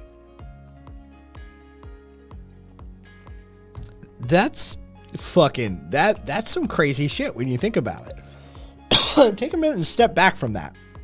That's two fucking straight dudes like doing a graphic gay sex scene because somebody's paying them to. Those two dudes were gay for pay on like an Oscar level, right? Like that's a Hollywood level, big budget fucking Hollywood movie level gay for pay. That's weird on some level. Yeah, Brokeback Mountain is the movie where the two cowboys are best friends, for sure. Yeah. They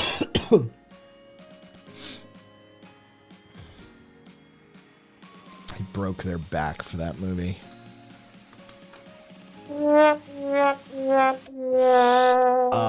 Everybody has a price. They do. Everybody has a price. Everybody has a price. Don't any you fucking dude. I fucking cringe at the thought of vagina. I cringe at the thought of vagina. But you get the right price, I'll get the job done. Fucking don't worry about it. I gotta fucking thumb it in. Whatever. You hit the right the price tag. Sure. Whatever. They were roomies. Actually, that was it's the problem is they weren't roomies. They had wives and separate lives and shit, and they'd fucking go up on the mountain for the summer. Brokeback Mountain, Jesus Christ. Nope, I would never, no matter the price. Same man. You wake up with Jeff Bezos' wealth. You wake up tomorrow with like, let's just say like $750 billion. Now, before you say you wouldn't, think about what you could do with that $750 billion. What is the ethical choice, right? You are killing people if you don't actually do it at that point. You know that, right? If you had an option on the table to do a sex act that you found disgusting or uncomfortable to the tune of hundreds of billions of dollars, that is life-changing money for entire regions of the planet that you could lift out of poverty and change the direction of humankind. If you do not take that option, you are ethically liable for that decision at that point.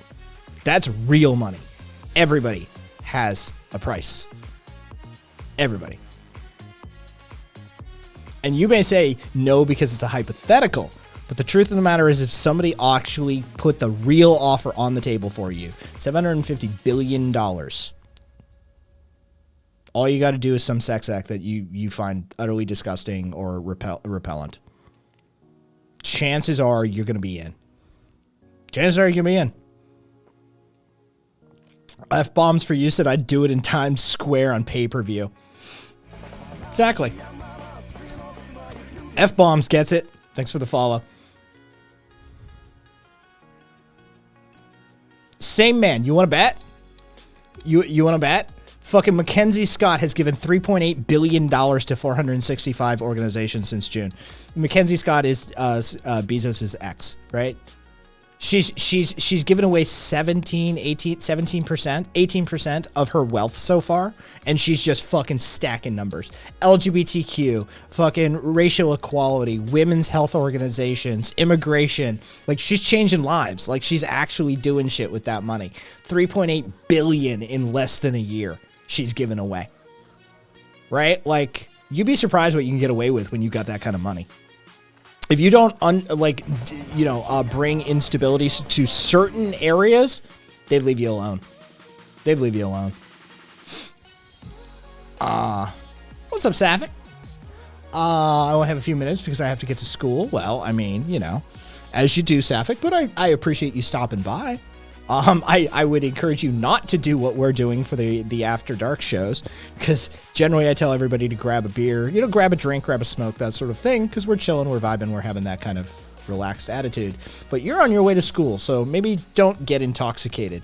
Also, you may not be of legal age where you are, so don't do that either. I would break hard limits for enough to buy a house big enough, not gonna lie, says Alex. Beast said some of us just have lower prices than others. For Toos, you would get a sip of the residue at the bottom of your toilet brush holder for once, or a B. Would you A, get a sip of the residue at the bottom of your toilet brush holder once, or B, forever only have 56K of internet download? Oh, toilet brush holder for Toos. That that literally wasn't even a fucking. I didn't have to do any thinking on that for Toos. 56K internet download forever versus one sip of whatever the fuck is in. By the way, my toilet brush holder actually just got cleaned out today because I disassembled my toilet in this adjacent bathroom, like tank off everything, and I used the toilet brush holder as like a water catch. And so it just got rinsed out several times over. I had to dump the water out several times over.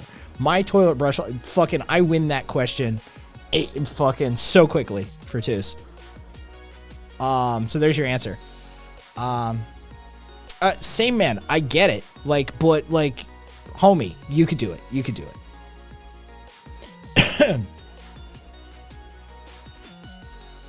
Because it was the whole fucking thing. It's the whole thing. It's how I shredded my fucking finger here.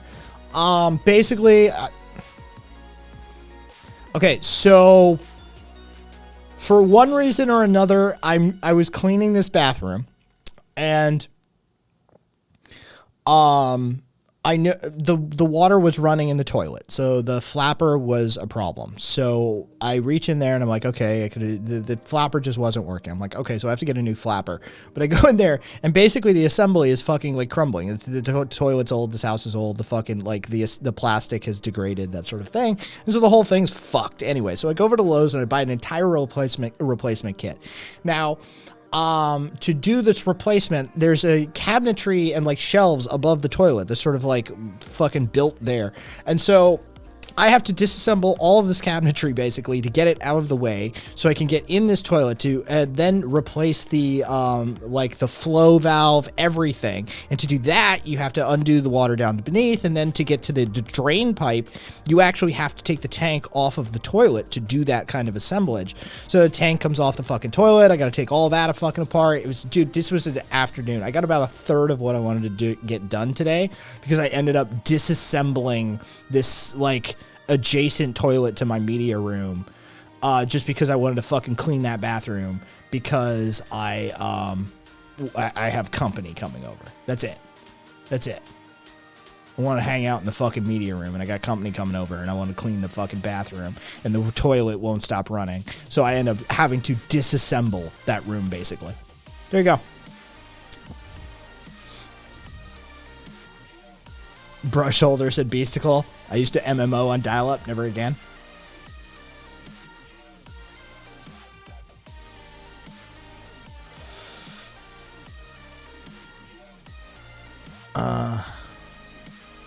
Be right back, turning into Machno is the same, man. I mean, do what you gotta do. I have to rip the tiles and plaster off the bathroom wall and redo it at some point. Yeah, fucking dude, there's linoleum in that bathroom that I'm gonna have to replace before I move out of here. It absolutely needs tearing up and replacing. Again, and I shredded the side of my finger, just fucking going in there trying to twist something, and I kind of need this hand this weekend. So, yeah. Anyway, where are we at? Where are we? Dangling participle. Where are we at? Where are you at? At is a dangling participle and does not belong. It is where are you? Wordy, seems like you're ferret. No intention to move ever again. Wordy, seems like you're quite handy then. Oh yeah, I can fucking, dude. Yeah, it doesn't matter. I can build it. I can tear it down. I can redo it. Plumbing, electrical, framing, circuitry, programming, fucking 3D printing, fucking. I can work on a car. I can, what you need. I am handy. I got that from my mom and my grandfather. My grandfather used to build shit.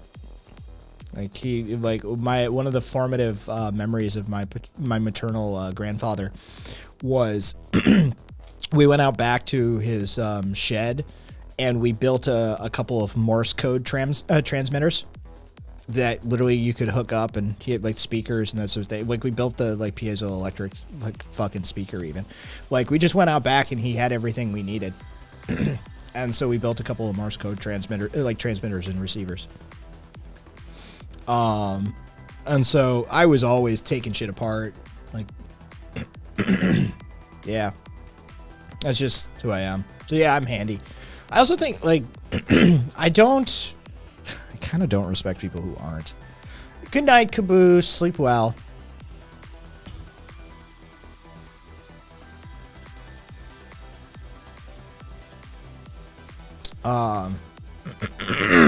Yeah, non-binary. I mean, you're not wrong. You're not wrong. Fucking Alex, a fuckload of mold in the plaster in the child's because we live in public housing. It's owned by a housing association, but the government cut their founding and they're understaffed, so I'm gonna have to do it myself. Jesus Christ. I know a thing or two. My father is a general carpenter. Is he a carpenter or a general contractor, Kaiser? I thought your dad was a contractor, not a carpenter. I mean, he's probably a carpenter who became a general contractor. Either way.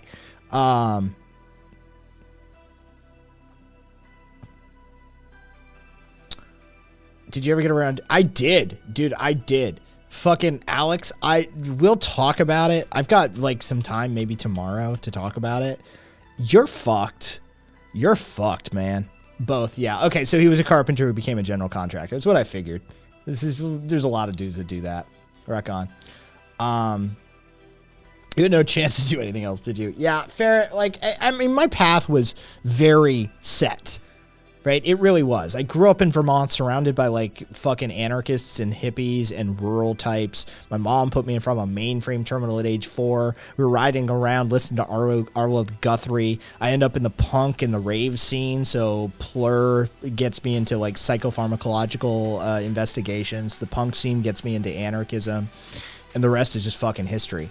Like, it literally was. Like, there was some beats in my life that were like, yeah, like, I'm just gonna end up this way, right? My grandfather was fucking brilliant, by the way. I've told this shit before. He was, I mean, my maternal grandfather was, like, stupid brilliant. It was insane. Like, it was insane. Like, 13 languages, including, like, Navajo and Hebrew and shit. He taught himself Hungarian. Electrical engineering, just engineering, but with a specialization in electrical engineering, programming, writing. He was a musical savant. Like literally he could pick up an instrument and play it basically.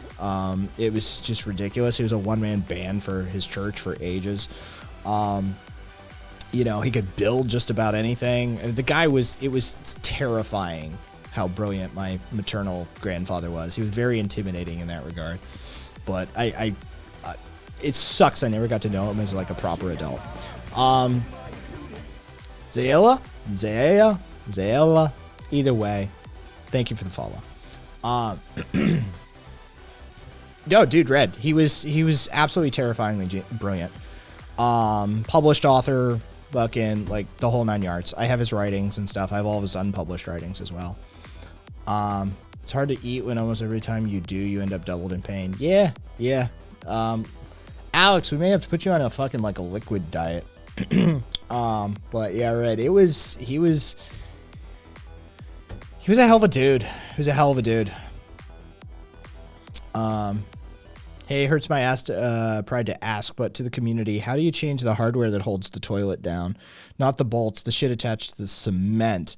Do I have to impact that hammer back in because it's rusted and gone? Oh shit. Yeah, you're gonna you're going to have some work ahead of you. That actually may be a fucking tear up job and then a reseat with like patch concrete. Like dude, that's a whole fucking thing if you need to do that. It's gonna be like when we had to tear up the main drain through here. Look, that was a whole thing. God, at least that was a lot of years ago now. That was a miserable shit. It's not a bad idea. Have you ever seen my, I mean, there's a lot of upfront cost, Alex, but like once you get going, it's cheaper to eat that way actually. So like, have you ever seen like my meal replacement design and shit? Cause there's an old one.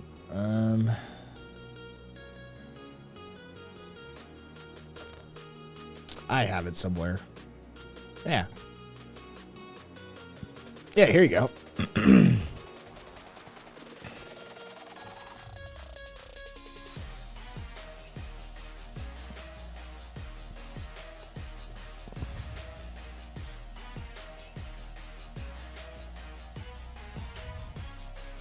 Later, Rational. Take care of yourself. Thanks for stopping by.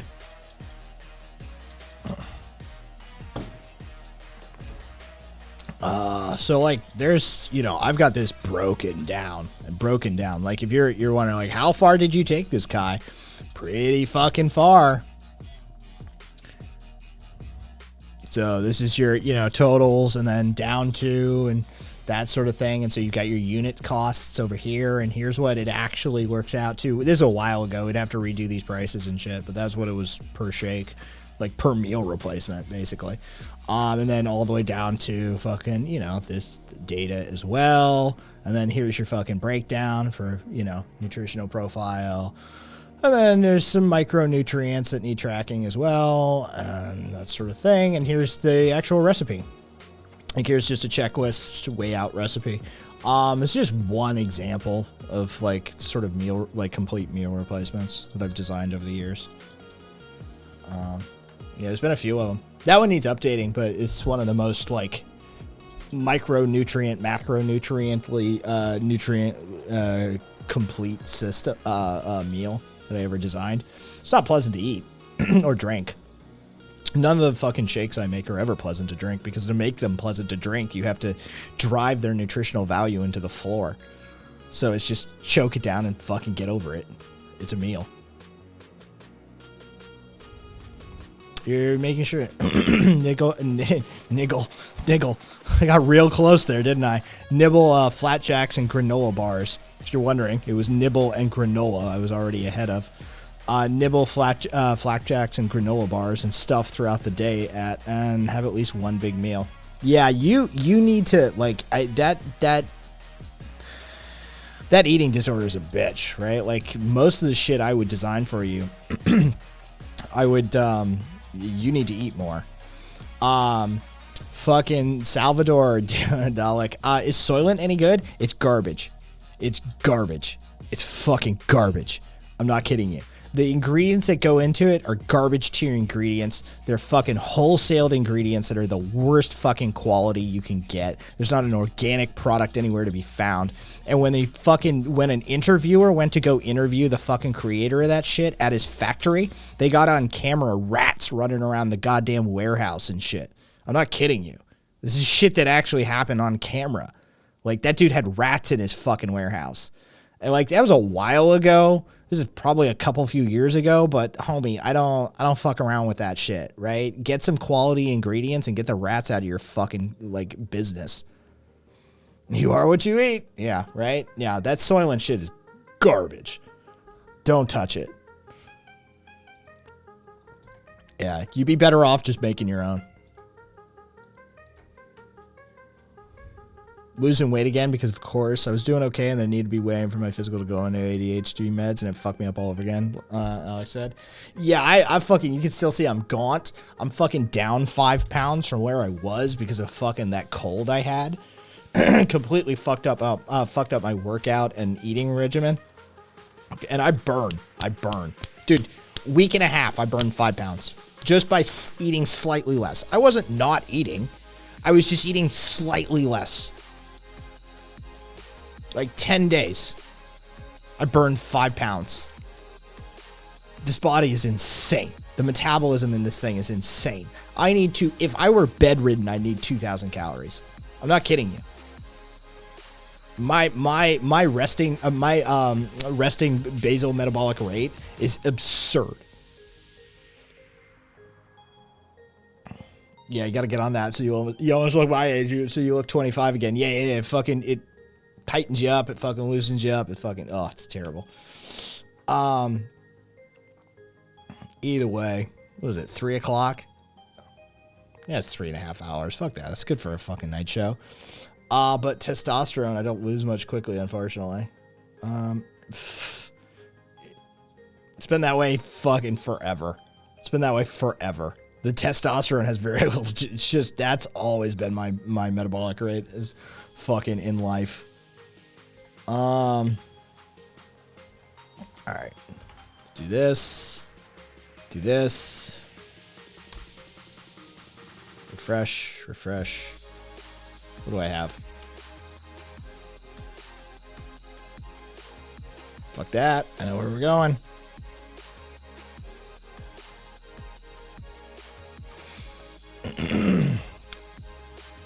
I'm gonna have some fucking chicken and some rice I made earlier.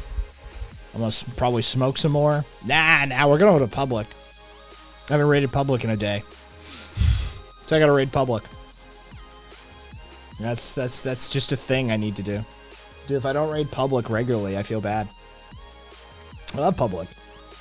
Yeah, I'm in there a lot. Y'all just don't see me.